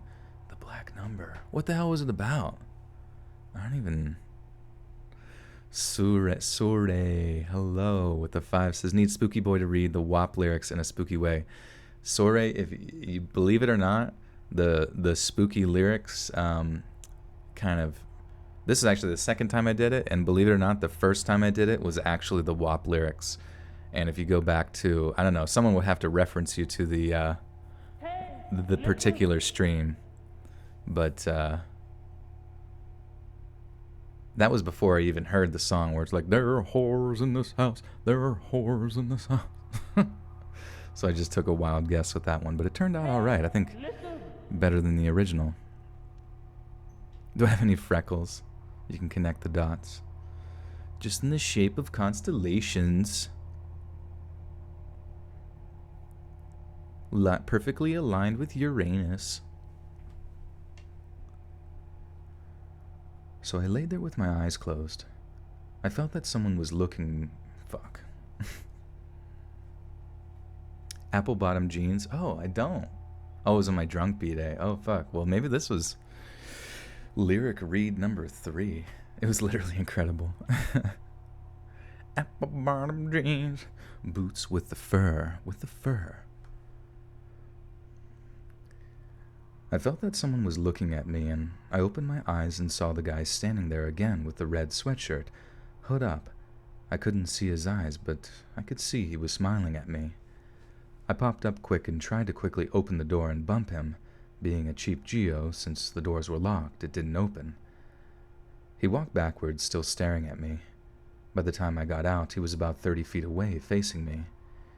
It was fairly dark, but as I looked him over, he looked really skinny, but was about 6'2", maybe 6'3", but I still felt like I could take him with my military experience. He was wearing the red hooded sweatshirt, blue jeans, and green tennis shoes. For some reason, I thought the shoes looked odd. I could see something shine every now and then, as he stood there staring at me, and I honestly believe it was a machete. I quickly reached into my back seat and grabbed my baseball bat and started yelling at him to come get some. I'm not really sure why I said that. He started walking towards me, and I took a few steps towards him, not really thinking. As I got about 5 feet from my car... Oh, I see. As I got about 5 feet away from my car, and he was now about 15 feet from me, a yellow van pulled up quick and parked just off to the side of the road. I finally realized what was happening, and I saw 2 guys also wearing hooded sweatshirts in the van. Before they could get out, I ran back to my car. I had left the keys in the ignition. Since I had backed in, I was able to cut it hard right and peeled my car out of there. I was so lucky. Being a manual car, I didn't stall the car because the other 2 guys were out of the van, and the first guy was just about at my car. I jumped back on the interstate and didn't stop until I was about 20 miles into Oklahoma. I stopped for gas and to use the restroom. In the restroom, I noticed that same flyer I barely glanced at the first picnic stop. It was basically a flyer with several missing persons on it and warning people not to stop for long periods of time at the rest areas. It described a possible suspect as possibly 6 foot, wearing blue jeans, green shoes, and a red hooded sweatshirt. I completely went white. Needless to say, it was daylight. Whoops. What story are we on? We are on story 3. Story number 1, 2, 3. 1, 2, 3. 1, 2, 3. The Travie Patty. I haven't. I don't know. I saw somebody else eating it, and I'm like, those fucking, fast food burgers are just so dry, dude. They're just like the driest dog shit meat you can ever fucking get. And it pisses me off, because it's like as soon as you have, good burgers somewhere else, that even, in my opinion, sometimes is kind of hard to find the appropriate amount of moisture. I don't know. Fast food burgers, man. If you're going to eat shit food, you might as well eat shit food somewhere good. But granted, I understand it's cheap sometimes. But needless to say, it was daylight. Needless to say, I see. Needless to say, since it was daylight, I drove the rest of the way to Wisconsin, wide awake. Not sure why, but I never reported it to the number on the flyer or told anyone about it. But I now live in North Texas and pass those 2 picnic stops every day on my way to work, and I think about it quite often. I wonder if they got anyone else, or if they caught them. I tried looking it up, but I don't find any stories about... Oops. Blah, blah, blah. But now I live in North Texas and pass those 2 picnic stops every day on my way to work, and I think about it quite often. Go to Whataburger. Okay. Yeah, people say Whataburger's good shit. See ya, Steve. Have a good evening.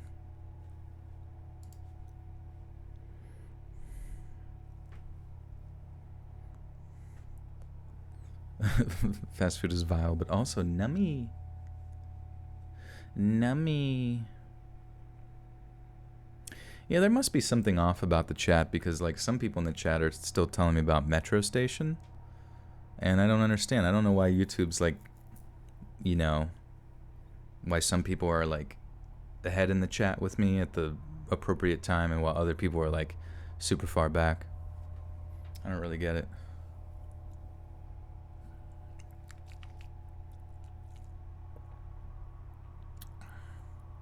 Thanks, Steve, for the likers.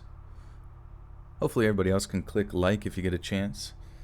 Share the stream out. Helps get more people in here. Lets YouTube know that this is some good shit. Fuddruckers. I don't think I've ever been to Fuddruckers.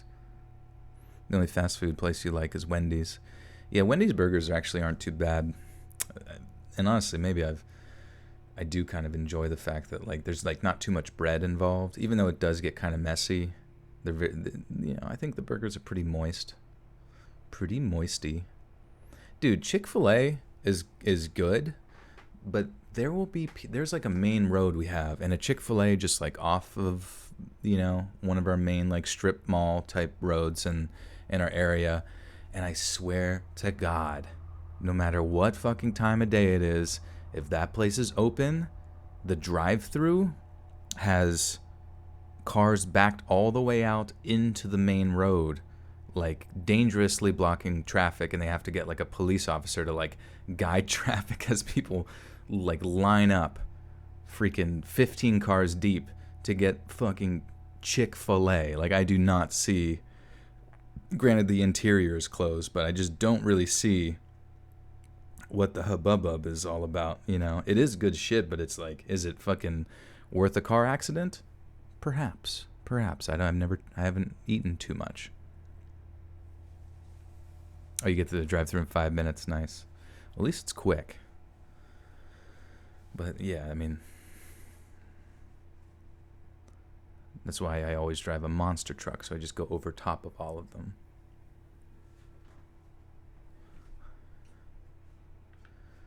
You don't eat beef anymore. Oh, interesting.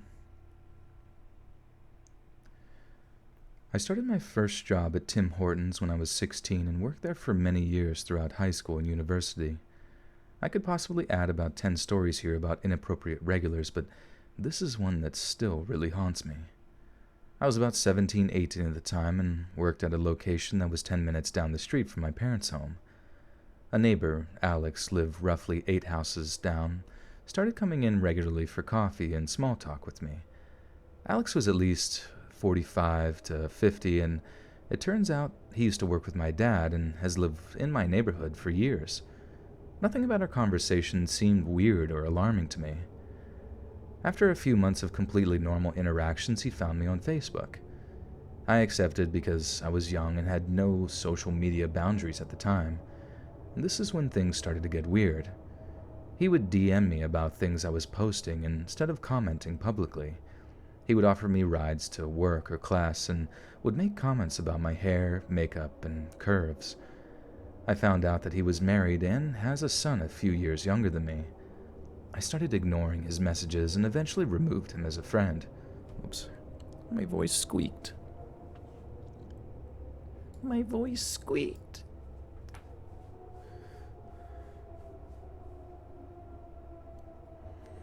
I just feel like places that make sandwiches really, really need to understand that the bread is definitively at least 50% of the burgers appeal to me. Now, granted, I can eat a burger that's like made of like a lettuce wrap and stuff like that. But like sometimes people get certain types of like pre-made bread rolls and they're just poopy. Venikins with the 2 says, boop snoots to both you and Perdipkite. Thank you, Venikins. Actually, he hasn't smashed his body into the door to get in tonight, so I'm curious if he's doing okay out there in the wild west of my living room. Hannah's going night-night. She's going to play Fortnite, probably. L2J with the 5 says, please sing Shawn Michaels' Sexy Boy. Oh, God. I don't know if we're taking song requests or anything like that. I've never heard of Shawn Michaels' Sexy Boy. Sexy Boy. What the fuck is this shit? Is this WWE wrestlers?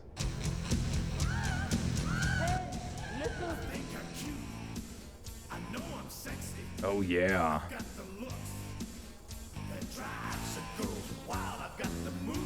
Holy fuck. Dude, professional wrestlers are like I don't know. It's like, I hope it becomes a religion at some point and we just can't get rid of it. It's like the most badass, like the definition, one of the cornerstones of American tradition. Hell yeah. Thank you for the 5, L2J. I appreciate it. Morgan Kelly with the 4 says, hello. Hello, Morgan. Welcome, welcome. I'll take a cheeseburger and a poopy bun, please. One disgusting dry hunk of yeast.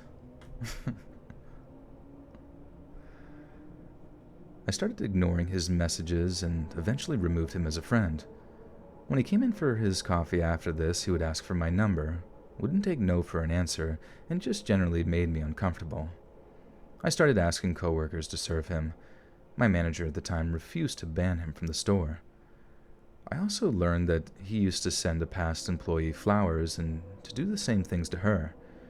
Fast forward a few months, Alex seemed to have gotten the hint and stopped asking for me when he came into my place. One evening, I was walking my dog around my subdivision and smoking some Mary J, as I did most nights before bed. I walked the same route each night, which unfortunately meant I had to pass by his home. On my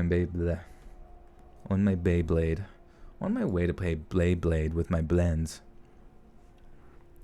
Nikki, thank you. Your Meowth is 4 levels from evolving. Holy shit. Don't you need like a happy stone or something for Meowth? You're gonna need a horny stone from the moon, from Mount Doom.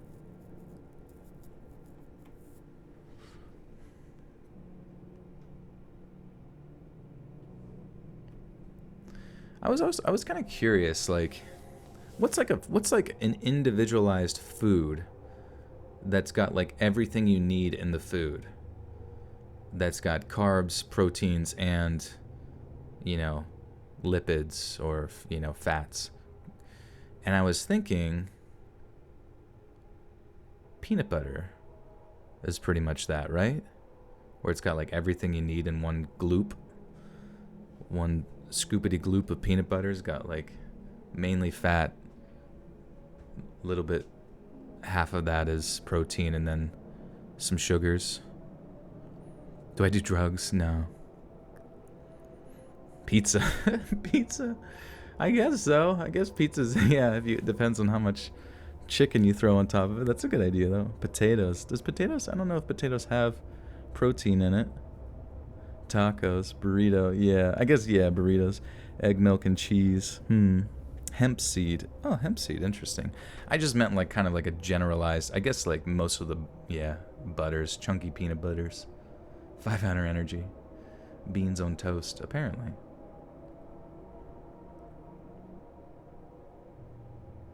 My spam. Emergency food for apocalypse. Yeah, some rations would be good. Baked potato. Every chat, I just make you guys hungry. Are any of you over 30 years old? I am 30, which technically makes me over 30 years old since my birthday was in June.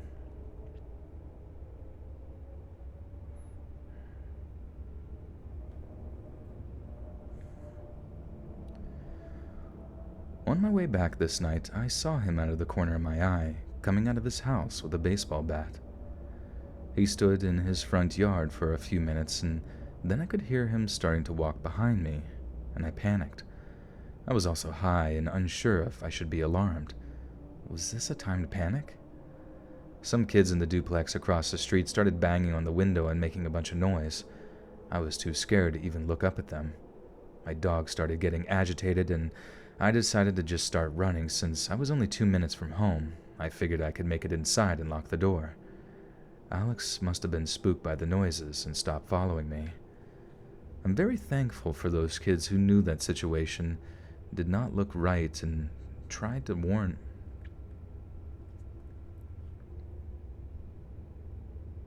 That's a weird sentence.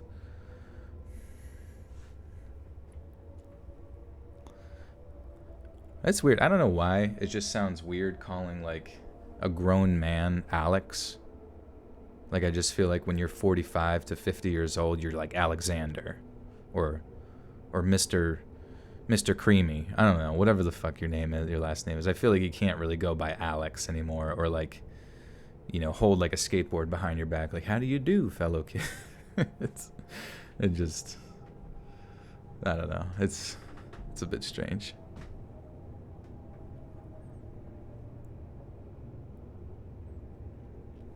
Marvin, thank you. We love you too. You're making sweet heat bacon and eggs, y'all. Stewart's meat for the win. Shit, that sounds good. You're 975. Oh my god. Oh my god.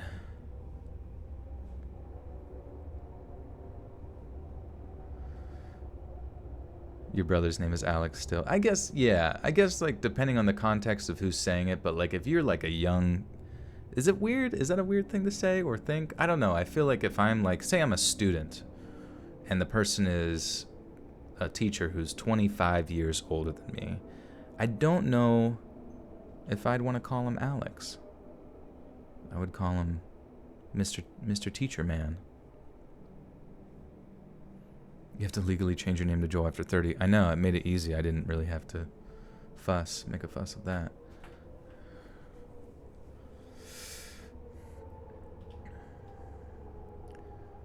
Some kids in the duplex across the street started banging on the window and making a bunch of noise.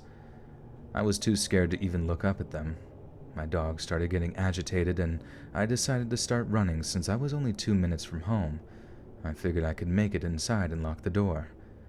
Alex must have gotten spooked by the noise and stopped following me. I'm really thankful for those kids who knew the situation didn't look right and... Oh, I see. The situation did not look right. I was like, they didn't look right and see the guy? They didn't look to the right. I'm very thankful for those kids who knew that situation didn't look right and tried to warn me. It worries me to think about what would have happened if they didn't.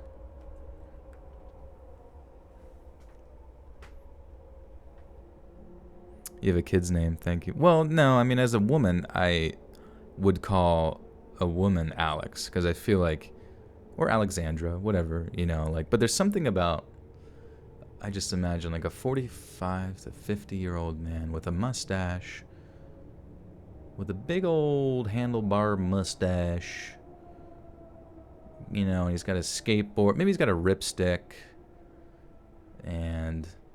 some Jinko jeans and some like a Thrasher hoodie.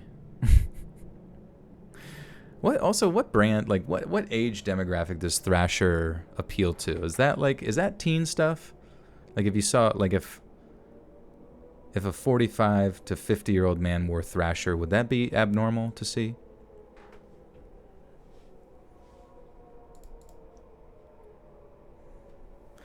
Age is none but a number.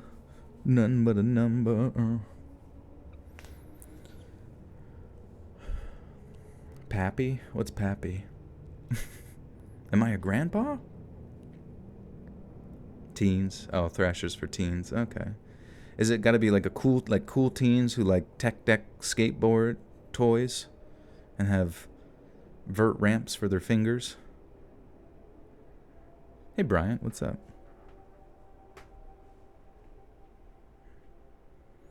Your name is Jordani?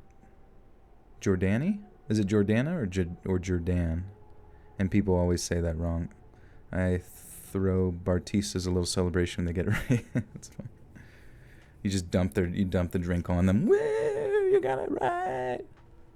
Joel is ageist. I know. I'm so sorry, guys. You can cancel me on Twitter later.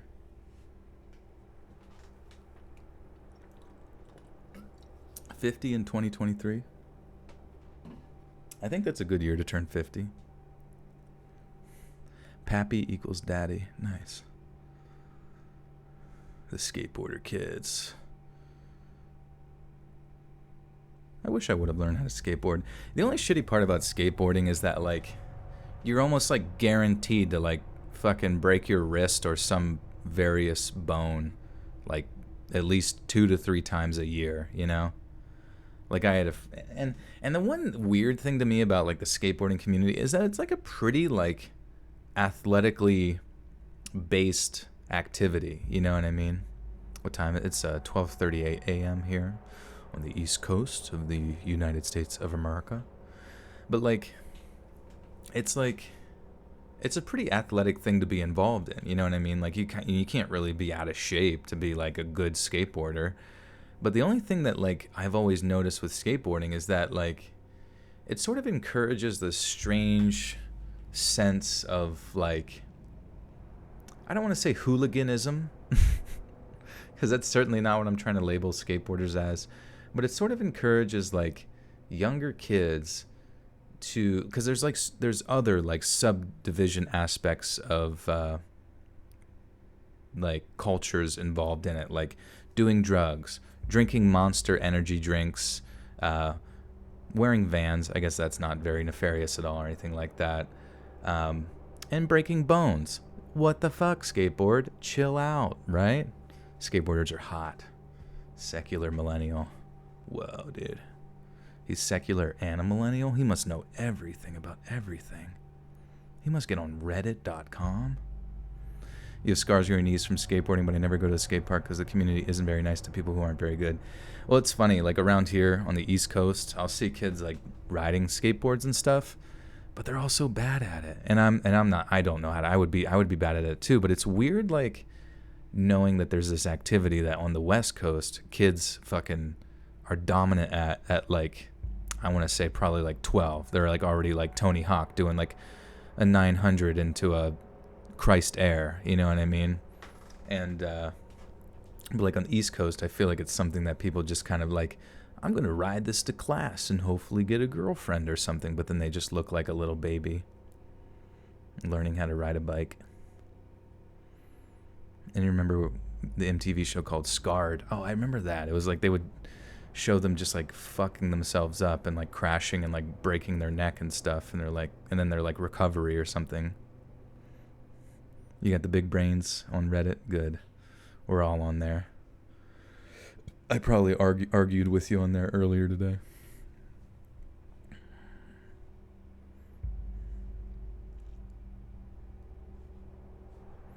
Okay, let us continue. We're on story 5 of 7, which we're really burning through these. How long is that? It's almost 2 hours.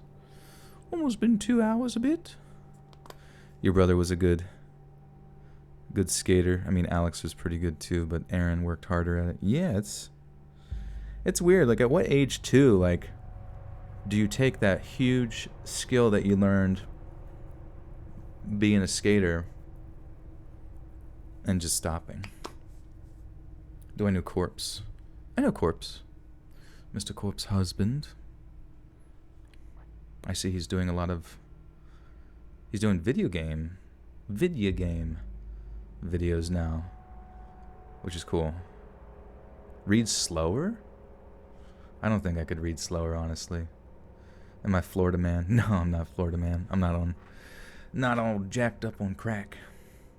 But I was talking to a friend at the gym. They had lived in Florida for quite a while, and they said that the Florida man, you know, legacy is very true. Like, there's a lot of just, like, cracked out weirdos out there in Florida that just, you know, may or may not jump on the hood of your car and smack their head against your glass, you know, just 'cause.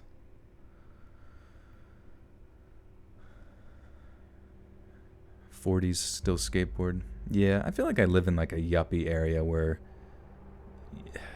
I guess there's not many skateboarding areas anyways, but everyone around here is so boring. They're just like the most like they're just stuck up people, man.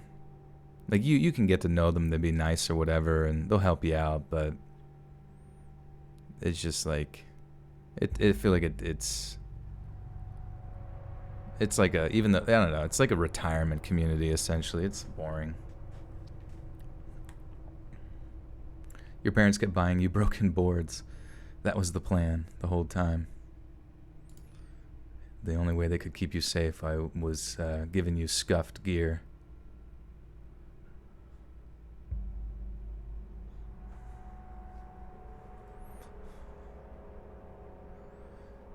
What's this place? Tbilisi? Tbilisi.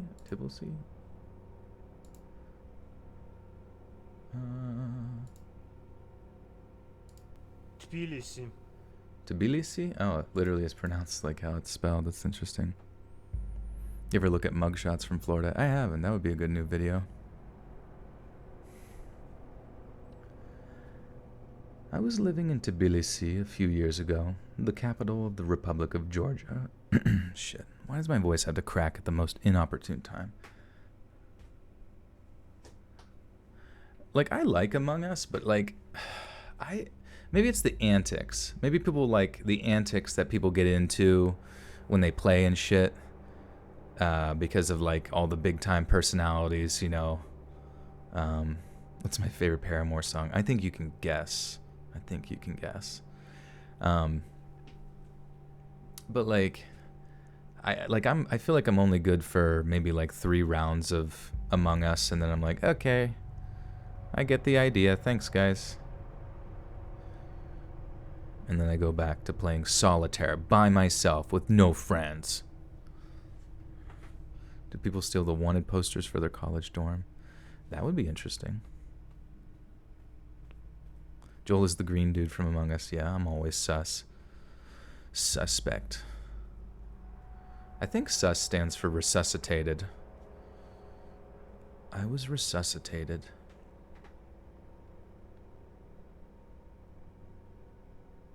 I wouldn't like to have to wade through.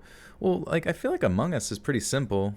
You just like one, two, or three of you is like the monster man, and everybody goes and does tasks, and then you're on edge because you're not sure who it is, and then it's like once someone gets killed and they find a body or someone does an emergency thing, you have to like have some big brain bullshit, 666 IQ, to which we're almost about to hit 1,000 people here, guys. Thanks for being one of the 1,000.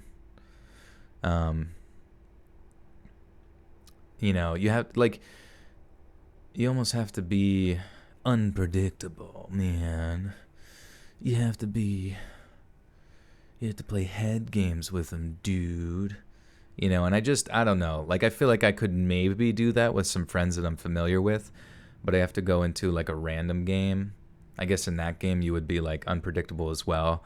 But I don't know if you can tell, like, I'm not really like, even though I'm a little bit boisterous, I suppose, during some of the streams, I'm not really one of those personalities that's good at lying. Like, I'm really not good at lying.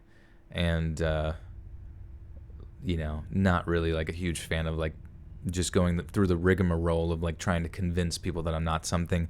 Sometimes I'll just say that I am the fucking thing so that they vote me out, and then I can just get on with whatever else I was doing in between rounds. Probably with my pants down. I don't know. Am I going to play Little Nightmares 2? You know it, dude. Though I didn't play the Little Nightmares DLC. So, like, after I beat Little Nightmares 1, it was a great experience and I loved it. I actually think I played it on stream the one time. I think. Yeah, it was sweet. Am I a Boy Scout? No. I'm an Eagle Scout now. All right, respect the badge. But yeah, it's kind of interesting. Where did the Among Us thing all start? Because it's a pretty old game, right? It's like 4 years old. So Was it XQC? You know, the streamer that's like, I feel like every time he's online, he's got like close to 100,000 people watching. So, do you think, did XQC start the whole trend, or was it like, did someone, and then it like trickled down to like random people like PewDiePie, and not trickled down, but like trickled sideways or up? It tinkled.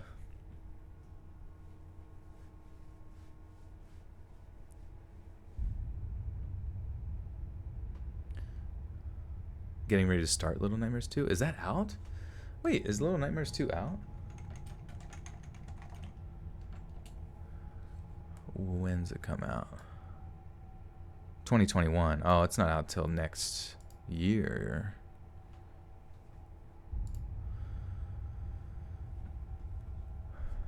Who does the art for the videos? That is the good old Robin Mikalsen. He's linked down below, his Instagram or one of those pages. And he does all the thumbnails as well. When and where are streams usually? So they're here on YouTube, but they're usually Sundays, Tuesdays, and Thursday nights around, I would say we usually start like between 9 and 10 p.m. on the Eastern Standard Time. And yeah, basically I'm recording the stories that will be in the next day's video. So I release videos Monday, Wednesday, Friday, 7 p.m. EST. And yeah, we'll record the day before, which usually involves streaming. But sometimes I'm not there. Like I wasn't there this Sunday, but just because I got caught up with stuff and miscommunication, all that kind of stuff.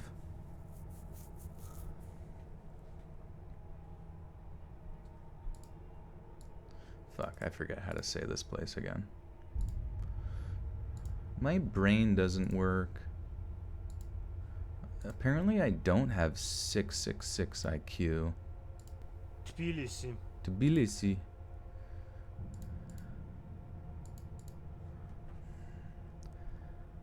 I was living in Tbilisi a few years ago, the capital of the Republic of Georgia, running a kind of legally ambiguous consumer credit operation, when I figured it was time I took a much-needed weekend getaway in a nearby small town. The town I settled on is an extremely popular tourist location given its beautiful location along a river, nestled in a deep valley and rife with the ancient churches.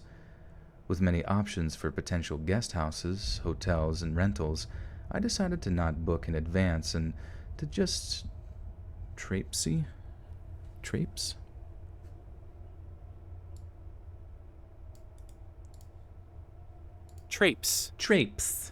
Walk or move, warily or reluctantly. Okay, cool.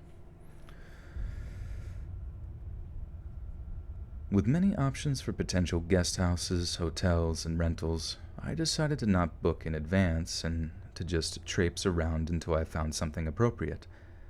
I found a very adequate guest house perched on a hill with about a 1-acre plot.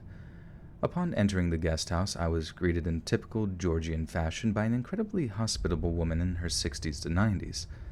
Hyperbole, but former Soviet Union is like that aging-wise. And her son, who was in his early 30s, who resumed his yard work of filling a large hole he said was a septic tank with a foul, lingering smell after a brief introduction. Again, in typical Georgian fashion, the hostess offered me tea, homemade wine, bread, and cheese, all of which were much needed and fantastic. I'm an American, but my family came from Eastern Europe, so I speak Russian, as most Georgians do, so we were able to chat a lot. Our conversation progressed from basic get-to-know-you bits to more personal information like whether I am seeing anyone and who I am dating, which does come up in surprising frequency when you meet sweet grandmothers who want you to meet their granddaughters. At the time, I was dating a fellow expat from a Western European country. When I told the hostess that I was seeing someone, she seemed thrilled and asked me to show her a photo. She reacted with an awe and nodded in approval, commenting on her physique in a way that would probably be inappropriate if it wasn't a cute old grandma. I was then pressed by the hostess as to why I didn't invite her, and how this isn't what a good boyfriend would do. Put on a spot like this, I lied and said she was very busy with a work project. She wasn't, but would be arriving in a later... Whoopsies.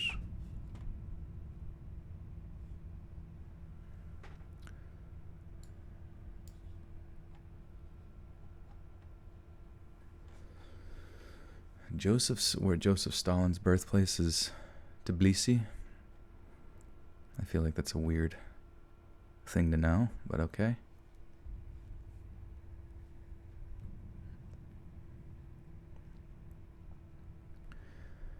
The hostess was elated by this news and called over her son and asked me to show the photo of the girl that I was seeing. Wait, did I? Oops. I think I missed.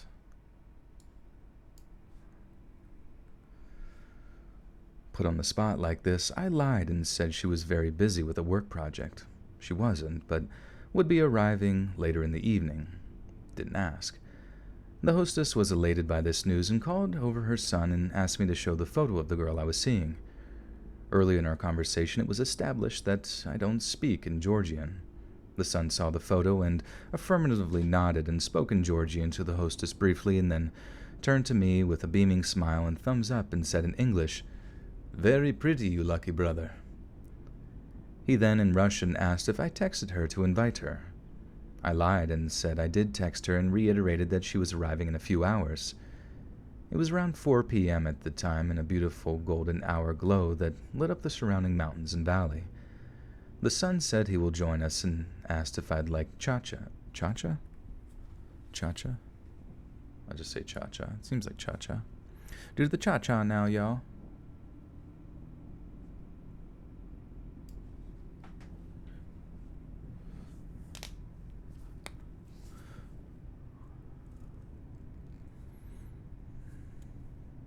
You want to be in a poly relationship? Is that like a relationship with a polygon?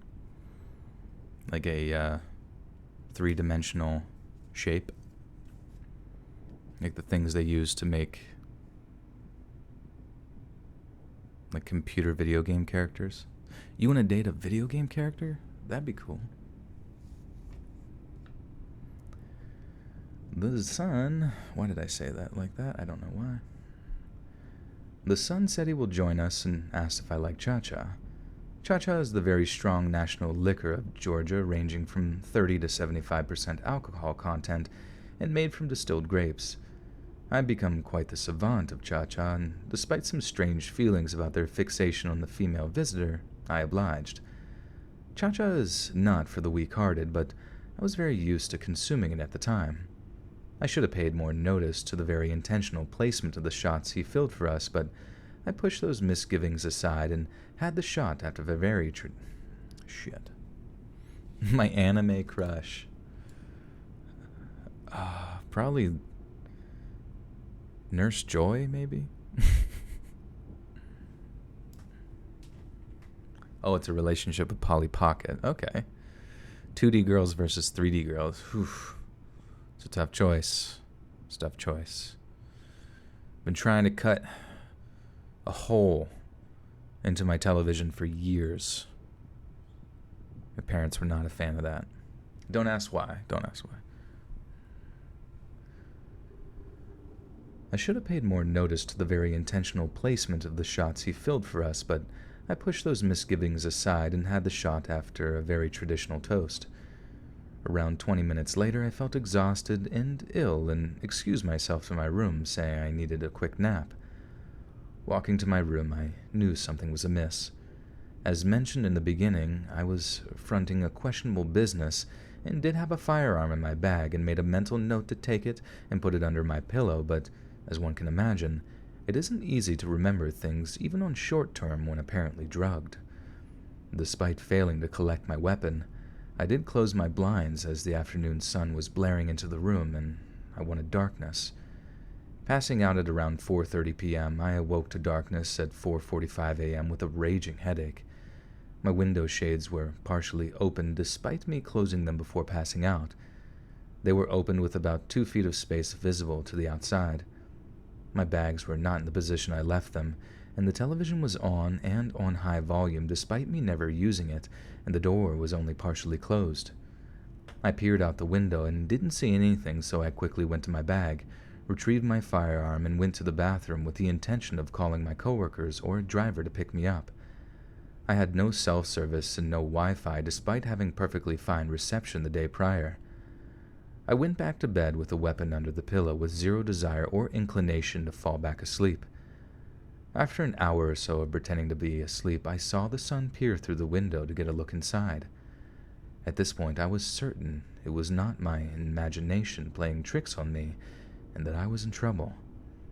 I came out at around sunrise to find both the hostess and her son sipping tea on the deck and told the hostess that my girlfriend was arriving soon on a bus and that I'd bring her when it arrived.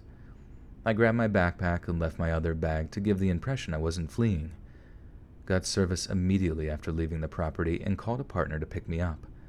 Old school businessman who was floating the money I'd run the lending operation with told him the story and he said he would handle it. He did handle it. I still think about the foul-smelling hole the son was digging. Last guess? Weeks later, I decided that wasn't the place or business for me and applied to law school on the other side of the world.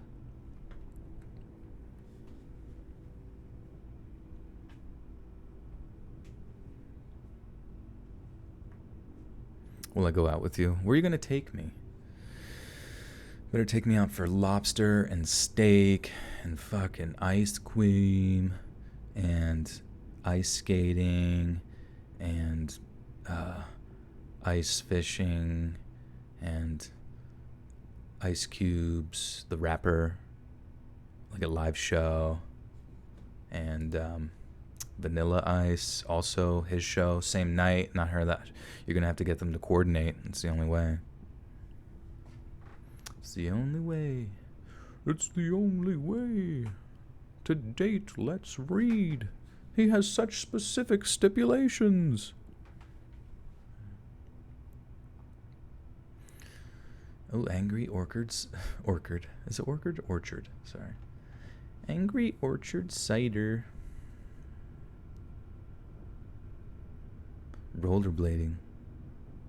Making you hungry. Your stomach has been icky, so that's extra mean. I'm sorry. I am an expensive date.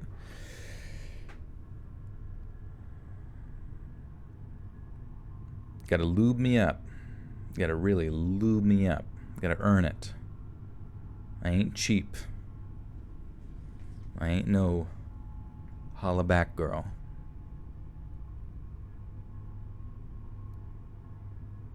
Ice, ice, baby. Do, do, do, do, do, do, do. Alec, you're twerking party hardy? Good to hear, man. The party's going strong. What happened to Chills? What do you mean what happened to Chills? Is he alright? Chills. No, fuck, not Chills with a fever. Chills narrator. News. Chills narrator on the run? What? What did he do? Chills narrator's voice was found to be too sexy. Everybody's looking for him.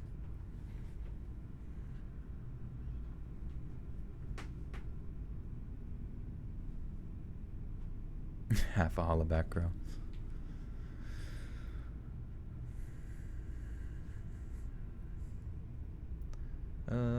Let's see where I grew up in. Okay. I grew up in a small town with no more than a few stoplights and a few thousand residents in the Great Basin Desert of the western U.S. For those that have never been, you cannot begin to understand just how vast and isolated you can become in my home state.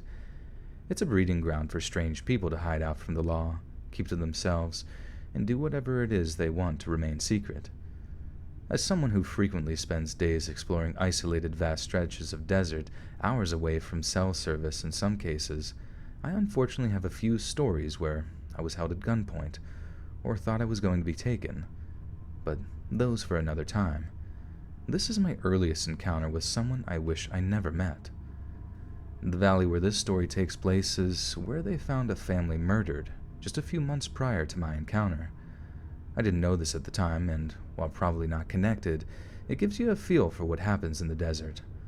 I was roughly 12 at the time, 22 male now, and was with my mom and 3 younger brothers. My dad and uncle were prospecting for gold, and we got bored and so we thought we'd go hike into the valley to an abandoned miner's shack probably 2 miles away. No biggie. We've done this many times to pass the time, and it's cool to see the old ruins.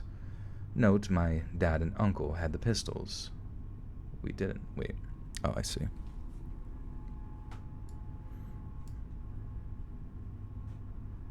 I don't leave my lair just for anyone.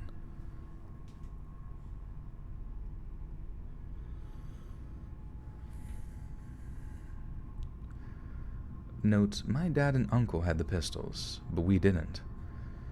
We get down there with no issues, and the shack looks clearly abandoned and in disrepair.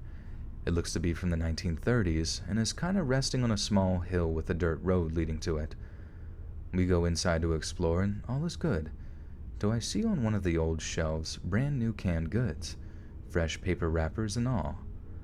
I thought to myself that this was odd, but figured some backpackers must have left them for the next guy. Boy, was I wrong. We keep exploring this house until I come into a room and see something that I will forever remember. That feeling you get when you instantly know something is horribly wrong, that struck me hard. That room had a fresh house cat hung from the rafters of the ceiling with its abdomen split open, intestines hanging out. It had to have only been a few days old. I never let my mom or brothers see it. I just ran to the room that they were in and said we had to go, now. I just said I had a bad feeling because of those cans. We get out of the house and we're about 50 feet away when my brother insists he needs to go to the bathroom. I didn't tell them what I saw because I knew it had freaked them out, and he just had to go, so here we are. A baseball throws away from this house, and my brother's going to the bathroom. Just as he finishes, from the backside of the hill the shack is on comes an old, white, beat-up van, and I remember thinking, this is it. I'll never see my dad again. They'll never know what happened to us. But out of the van, I remember vividly seeing 4 men step out and look in our general direction.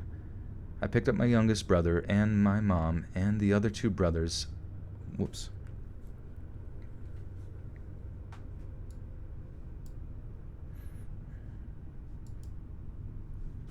These are some pretty good stories tonight, honestly, which is cool.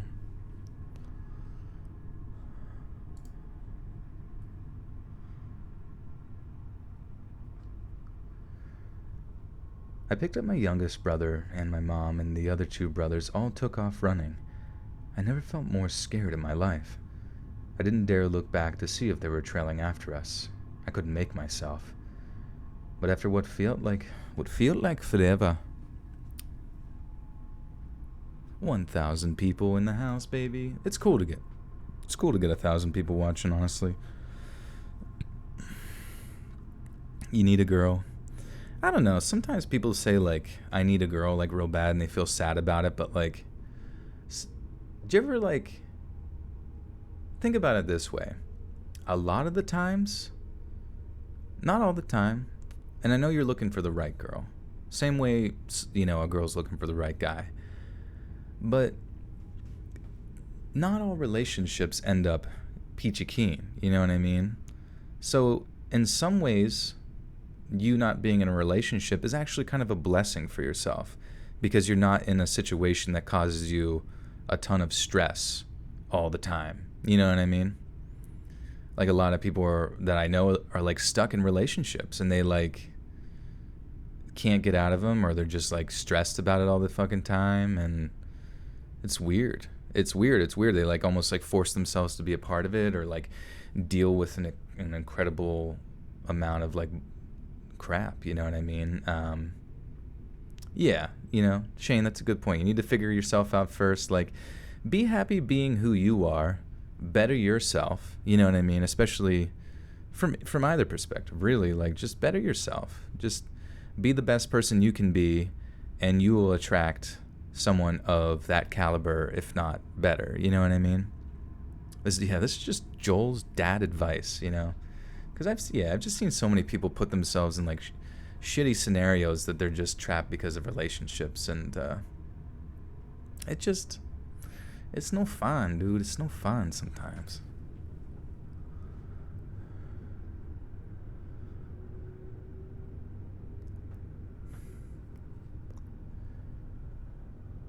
I picked up my youngest brother and my mom and the other two brothers, and we all took off running. I've never felt more scared in my life. I didn't dare look back to see if they were trailing after us. I couldn't make myself. After what feels like forever, we finally get out of the valley and meet up with my dad and uncle. We tell them our story, and we get out of there. To this day, I still can't help but wonder if I'd be alive today had I not seen the dead cat before those guys got to the shack. Spank the monkey, y'all. You dated a chick for 6 months recently. She stressed me out every day, so jealous and mean. Even tried to make me throw my wife's ashes in the garbage. What the fuck, dude? Really? Jesus Christ, man. Jealous of a... Well, I won't say anything more, but... Fuck. Fuck her. She sucks. That's so weird. Man. Like, that's the thing, is like... Better yourself to the point that you're not, you know, that person who's making other people do shitty things just to make you feel better. You know what I mean? It's just, it's crazy to me. It's crazy to me the amount of control that people want, you know, out of someone else, when the only person you can control at the end of the day is yourself. You are the only one. And sometimes that's hard enough, you know? Did we skip some of that story? No, it was basically he saw like a dead cat hanging inside of like, I thought they were in a cave, but I guess it was like a house or some shit, like a shack or something. I don't fucking know. But that tipped him off that something good's or something bad's happening here. Dated a guy for a year and he dumped me because, oh. I'm sorry to hear that. Compassion is free. That's true. People tolerate shitty people in their life all the time. Like, respect yourself first. Everyone is going to walk all over you. Yeah. It's definitely finding that, like, middle ground, you know what I mean? Of how can I respect others but not be, you know, a stepping stool.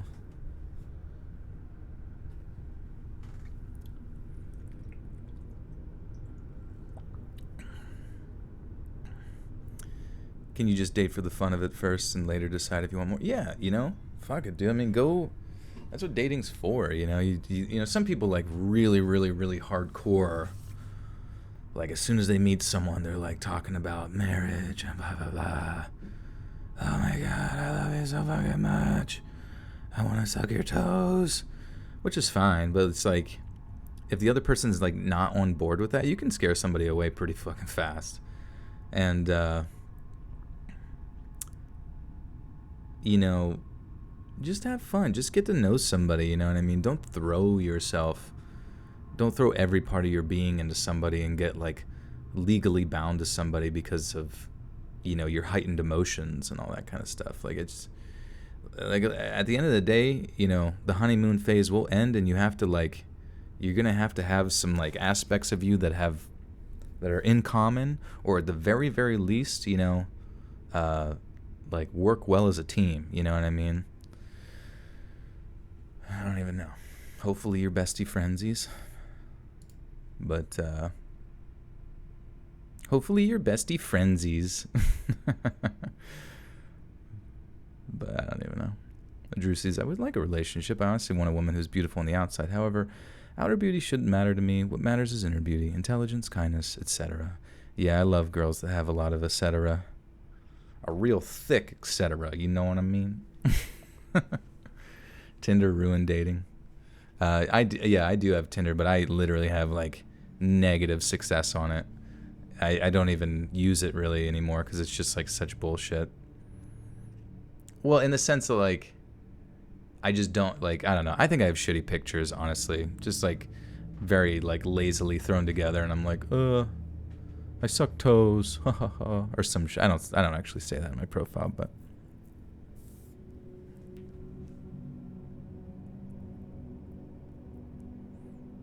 Oh, what happened to Chills? Nothing happened to Chills. I don't really know like what the person was talking about.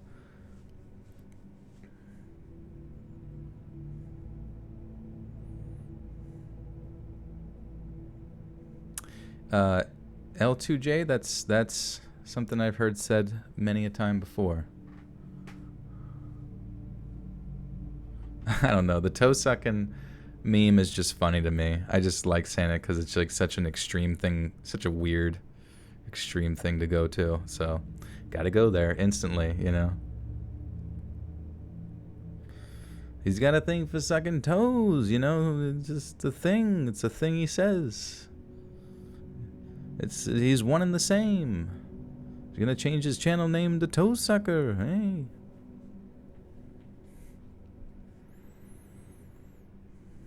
You're kind, you're loyal, intelligent person, usually. That's my main thing. That's true. You're kind. You're loyal. Alright, guys, who's ready for this last story of the night? Or would you like me to keep talking about toe suckers anonymous? r/toe suckers anonymous.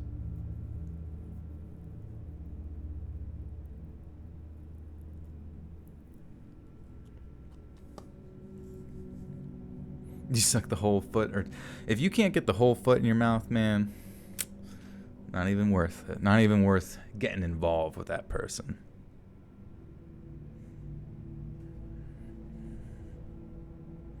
Dorb with the 5 says, been a fan since 2015, still love the vids, man. Shout out to Jensen. Oh, nice, dude. Thank you, Dorb. I don't know, hopefully, is Jensen here? Good old Jennison. Now, he's a real toe sucker.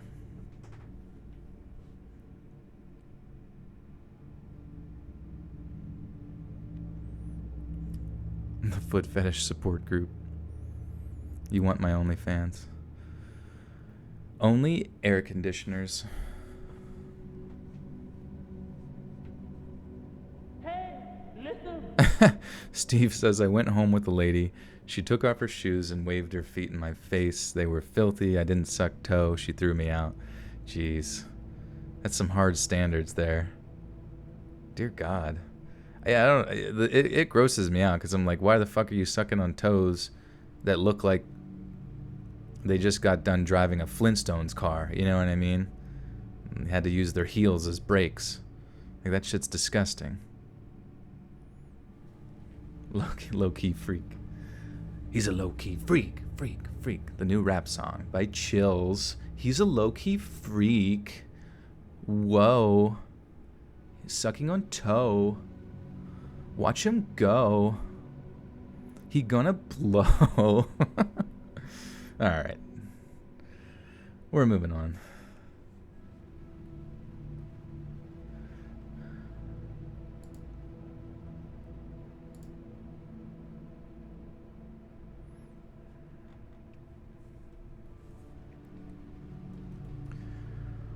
All throughout high school and even for a bit afterwards, we were best friends. Even though we were best... Wait. What the fuck? Oh, I hate stories that don't give you, like, proper context. They, like, want you to read the title to get your context of what the fuck they talking about. I think my high school best friend was involved in a murder. Let's call her Sam. Okay. We'll do that. We'll call her Sam. We're gonna call her Sam, guys. We're gonna call her Sam. I feel like that takes me out of the immersion sometimes in stories when people say, like, let's call my friend, Q, or some shit. You know, just call them the fucking name, and I will assume that is their identity one way or another. It's as if though they're, like, talking to themselves or something. I don't know, it's kind of weird. It's kind of sus. It's kind of sus when you don't even know what you would call your friend's hypothetical name, dude. Why does everyone have to bring toes into every community? I don't know, man. There's just 10 of them. They're piggies, and they gotta go to the market. Wee, all the way home. Alright, anyways. Let's call her Sam. All throughout high school, and even a bit afterwards, we were best friends. Even though we were best friends, I felt like I didn't really know her, if that makes sense. We were pretty wild teenagers, drinking, smoking, hanging out with older guys. Ew, I know. Sam always dated super sketchy guys. When we were 16, Sam started dating a 27-year-old named John. I had my fair share of dating guys way too old for me as well, though, so I didn't see anything wrong with it. Ulcers. Jesus, 27. No, nothing happened to chills, man. Somebody said that in the fucking chat, and I feel like it's taken on a brief mind of its own. Also, predators have a special way of making you feel like there's nothing wrong with what they're doing. I have a fair share of trauma due to older men from that time in my life, but that's a story for another time. She didn't have a car at the time, so she would regularly ask me to drop her off at his place to hang out and cover for her if her mom contacted me, because this relationship was obviously hidden from her mom. Being an idiot teenager, I was like, yeah, sure, whatever. She's my homegirl, and I know she'd do the same for me. Plus, I'd met John several times before, and he seemed decent enough at the time. Please keep in mind that I was also a teenager at the time, and obviously I realize that he's a predator now. He would give us alcohol and stuff and would invite us over to the party with his equally disgusting friends. Their relationship seemed fine at first.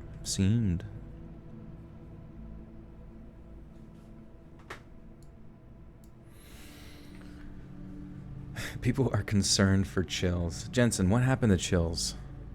I did not start gossip, but now everybody wants to know, hypothetically.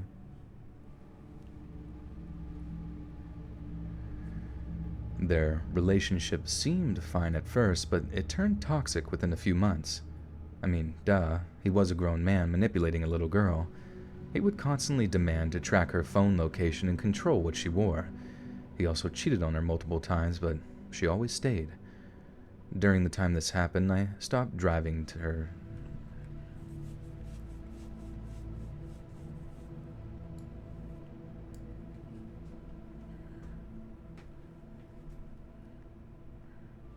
How do I make it so scary? How do I make my voice so scary? Hashtag free chills. Everybody, we got a free chills. He's under lock and key. Margaret Warwick with the $20 says, thanks for being you. Thank you. You can't access my Discord. Oh yeah, someone's gonna have to link you there, my friend. One of the mods. Margaret, thank you for the 20. I really appreciate that, and I will continue to be me.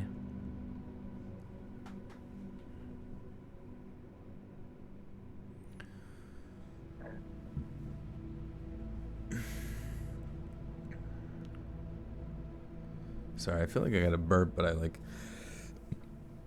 All the way from Abu Dhabi, nice. Is Chris Brown canceled? I think Chris Brown's been canceled like 35 times in a row since like 2007. Sometimes you look at the astronaut and you're like, is that Joel? Is that Joel there? With the skeleton face? Free chills, guys. We have to free chills. Guess what? I'm in prison.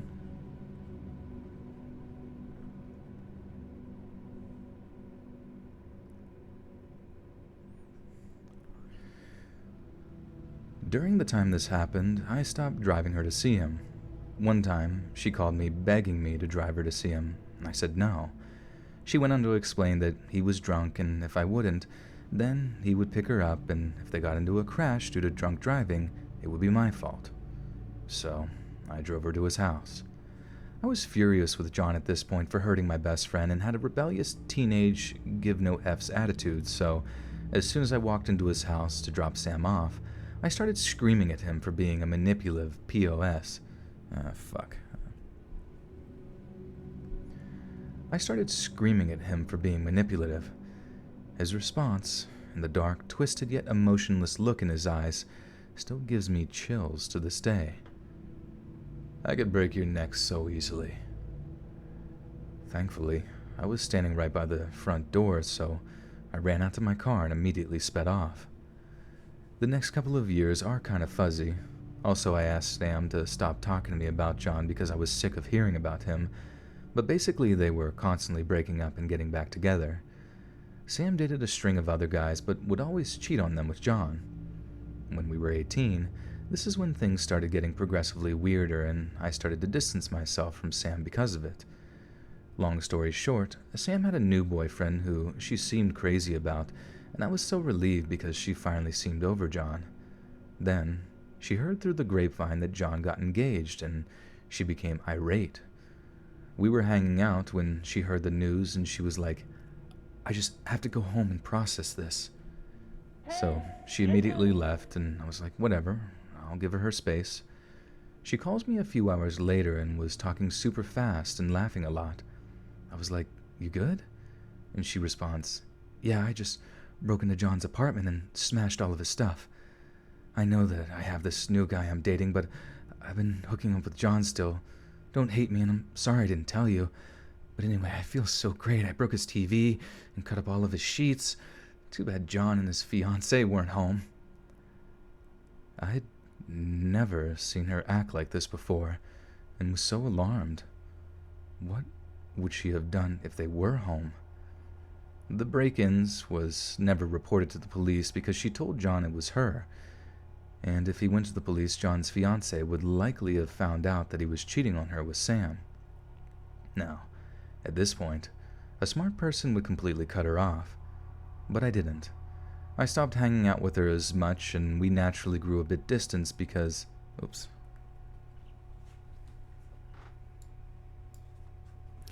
Boogeyman with the 5 says, "Zia and Brittany T, thanks for being so awesome and understanding." Oh, thanks, guys. I must have missed something there, but thank you for the 5. Chills versus Let's Read in mud wrestling. Hashtag free chills for my muddy death grip. Dude, he's not getting away from me. He's getting squeezed and dipped in mud.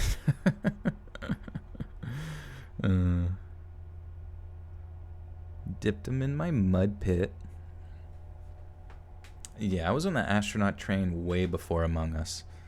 I actually inspired Among Us. Alex with the 5 says, "Love you, have a good rest of your night." Thank you, Alex. Thank you. Love you as well. Yeah, my character, my avatar definitely looks like very sus. How tall am I? What am I, 5'10"? We'll go with 5'10". Hey, listen. What am I, 6'8"? My Dr. Disrespect? Shout out to all the pairs. That's Electroshocker. That's a name I've not seen in quite some time. The meme page, yes. Go to Horny Computer for the best memes in town. Also send me memes so I can repost them and pretend like they're mine.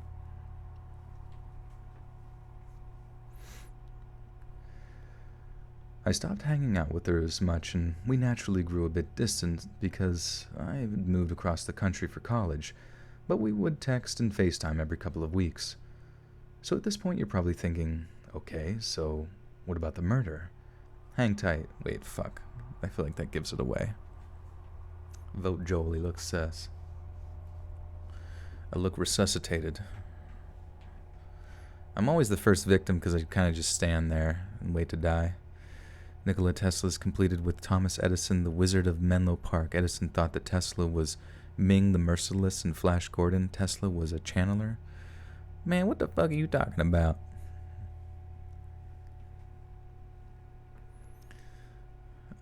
I stopped hanging out. Okay, yeah, I'll just go back there. I stopped hanging out with her as much, and we naturally grew a bit distant because I had moved across the country for college, but we would text and FaceTime every couple of weeks.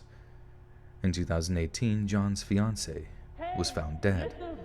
The police immediately rolled it as her entering her... rolled it. They rolled it. Jesus. Kingdom Cali with the 10 says, "Can I dress as Misty and take you out to buy something purty? Love your work." Thank you, Kingdom. Yeah. That's actually my dream date right there, so... let's get it. Thank you for the 10.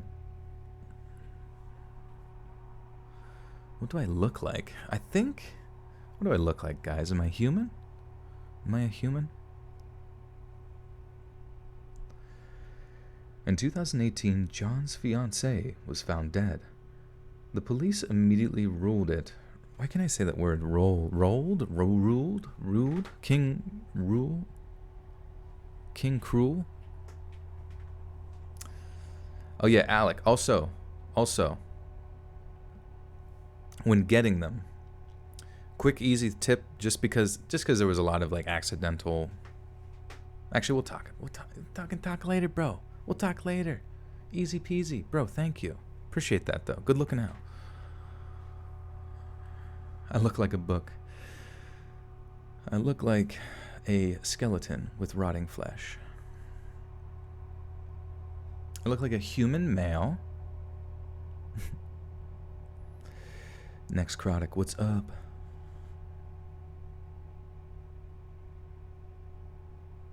No fixed form. I have transcended time and space. Space. The police immediately ruled it that she had ended her own life because there was a note and the gun was found in her hand. But all of her friends and family insisted that she would never do that. I know this because I had a few mutual friends with his fiancée, and it was understandably that... Bleh.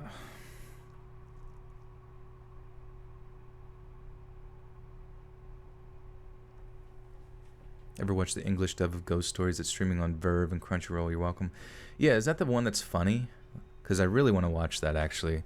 I remember someone showed me some clips, and I thought it was so fucking funny. At least if that's what I'm thinking of. But I wanted to get them all on, like, Blu-ray, 4K. I watch all my animes in 4K. Anything less is just Western dog shit.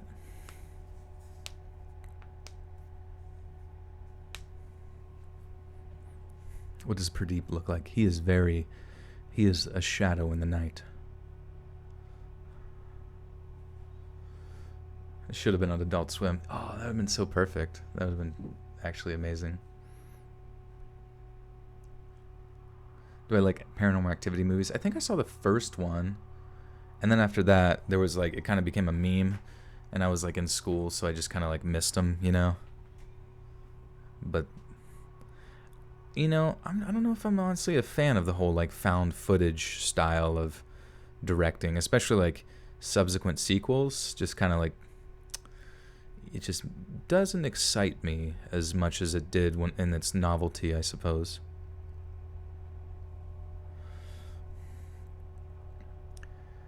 The police immediately ruled it that she ended her own life because there was a note and the gun was found in her hand, but all of her friends and family insisted that she would never do that. I know this because I had a few mutual friends with his fiancée, and it was understandable all that anyone could... Oh, whoops. I knew this because I had a few mutual friends with his fiancée, and it was understandably all that anyone could talk about. She was known to everyone as being extremely positive and cheerful. They pressured the cops to investigate more, and lo and behold, 1 year later, John was found guilty of murdering her. He's currently in prison, and it chills me to the bone knowing that I was in his house on multiple occasions and used to frequently hang out with him. So now moving on to why I think my friend may have had something to do with it. Last year, she was visiting my city and asked to meet up for dinner. I was like, sure, why not? We're going to be in public and I do miss her and it'd be nice to catch up. While we were at dinner, she had her phone on the table and I saw a call from the name Jail ringing in her phone. She quickly excused herself to take the call and was gone for a couple of minutes.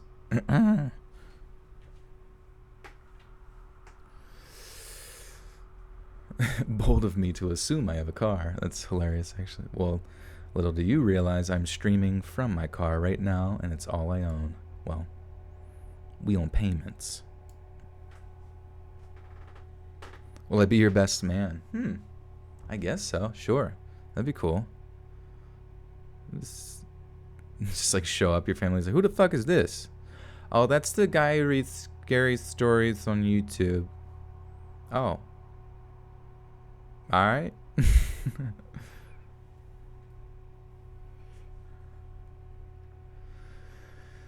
She quickly excused herself to take the call and was gone for a couple of minutes. She quickly excused herself to take the call and was gone for a couple of minutes. When she got back, I was like, what was that about? She explained that she visits John in prison regularly and they talk on the phone every day. I was like, why? He was found guilty of murder. Why would you want anything to do with that guy? And she looked me dead in the eyes with a look of pure evil and malice and said, I'm the only one who knows what actually happened. Nobody else knows the truth. I quickly changed the subject and finished my dinner really quickly and made an excuse to leave. I was terrified at this point and had no idea what she was capable of. I hightailed it back to my apartment and blocked her on everything, and I haven't spoken to her since. I know this isn't solid proof that she was involved, but her past behavior, the break-in, coupled with that chilling comment and the fact that she regularly visited a convicted murderer in prison, leads me to believe she had something to do with it. At the very least, she knows much more than she's leading on. Dude, that took a fucking spin. That's like some Harley Quinn shit, man. Jesus. He's in jail forever, forever, forever.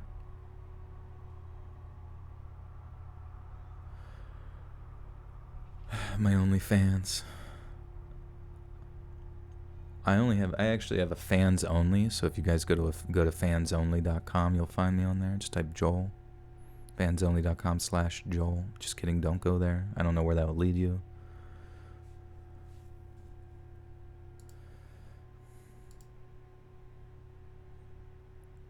Well, we did it, guys.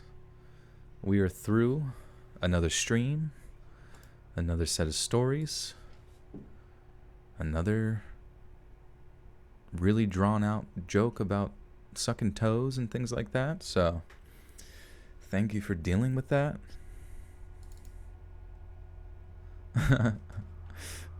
It's always a good time. Go on Farmers Only. That's where you'll find me. Me and my beet farm out here with Joel Schrute.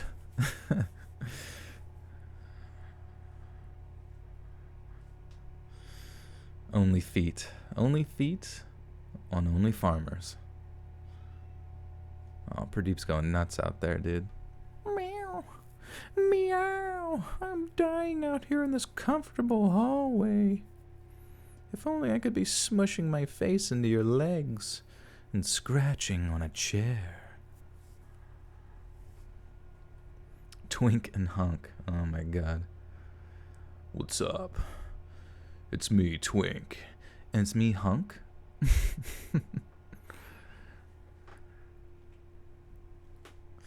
Alright, guys, let me read this outro. You guys think of something super, super funny to say. Hey, friends, thanks for listening. Click that notification bell to be alerted of all future narrations. And if you got a story, be sure to submit them to my subreddit, r/Let'sReadOfficial, and give and receive feedback from the community, and maybe even hear your story featured on the next video. And join my Discord to interact with me and other listeners directly. And if you want to support me even more, grab early access to all future narrations for just $1 a month on Patreon, and maybe even pick up some Let's Read merch on Spreadshirt. And check out the Let's Read podcast, where you can hear all these stories in long compilation form and save huge on data. Located anywhere you listen to podcasts. Links down below. Thanks so much, friends. And remember, I'm just a sexy boy. No, I don't know. I looked at sometimes I'll do it and then I'll look at the screen to see what someone says and just read the first thing I read, but I don't know if I should say that. Pradeep got some beef barley for you. Yeah, he's like, are you hungry? Are you hungry? I made beef barley. More like beef barfy, because he always fucking throws up in random spots. Am I a Chad? I am the Chadliest of Chads. I'm a doomer boomer.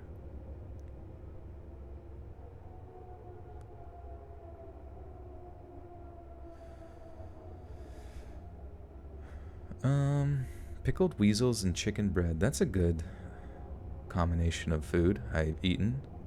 Only beat it to my feet. Oh my god. To always wipe from front and not the back. Just wipe only the front, but never wipe the back.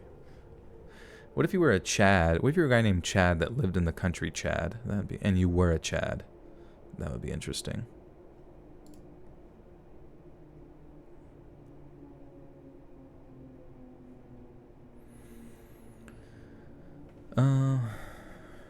Wait. I really were going to be an astronaut? What? And remember... Oh yeah, I could say hashtag free chills. Holy fuck, I could say that. You guys will have to make it reality. Thanks so much, friends. And remember, hashtag free chills.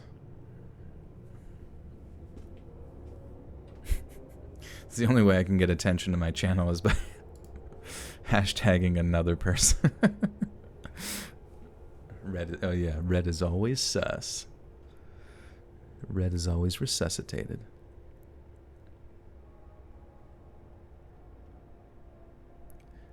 He's kind of suspect. Well, anyways, guys, thank you again for being here. I really appreciate it. We're at 1,000 people. I think that's badass and awesome, and I appreciate that you guys get to be a part of that with me. Every small period of time that I'm away from a stream, I very much look forward to getting back to it. So if you had a good time and you want to continue hanging out with everybody, please do join the Discord and chitty chatting there. Got a lot of cool, fun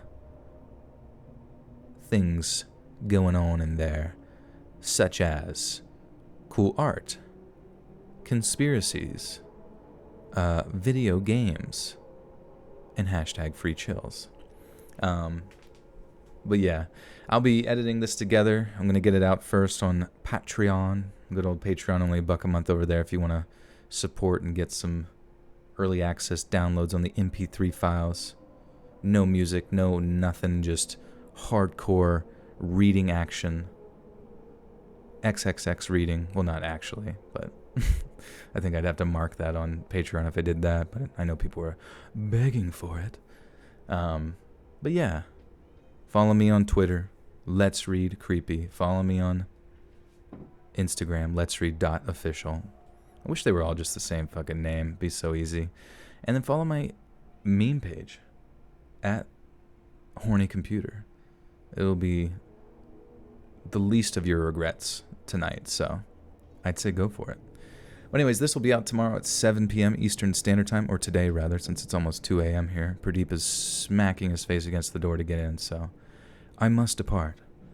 But I love you guys, and I'll see you oh so soon, my friends. Goodbye, goodbye, goodbye.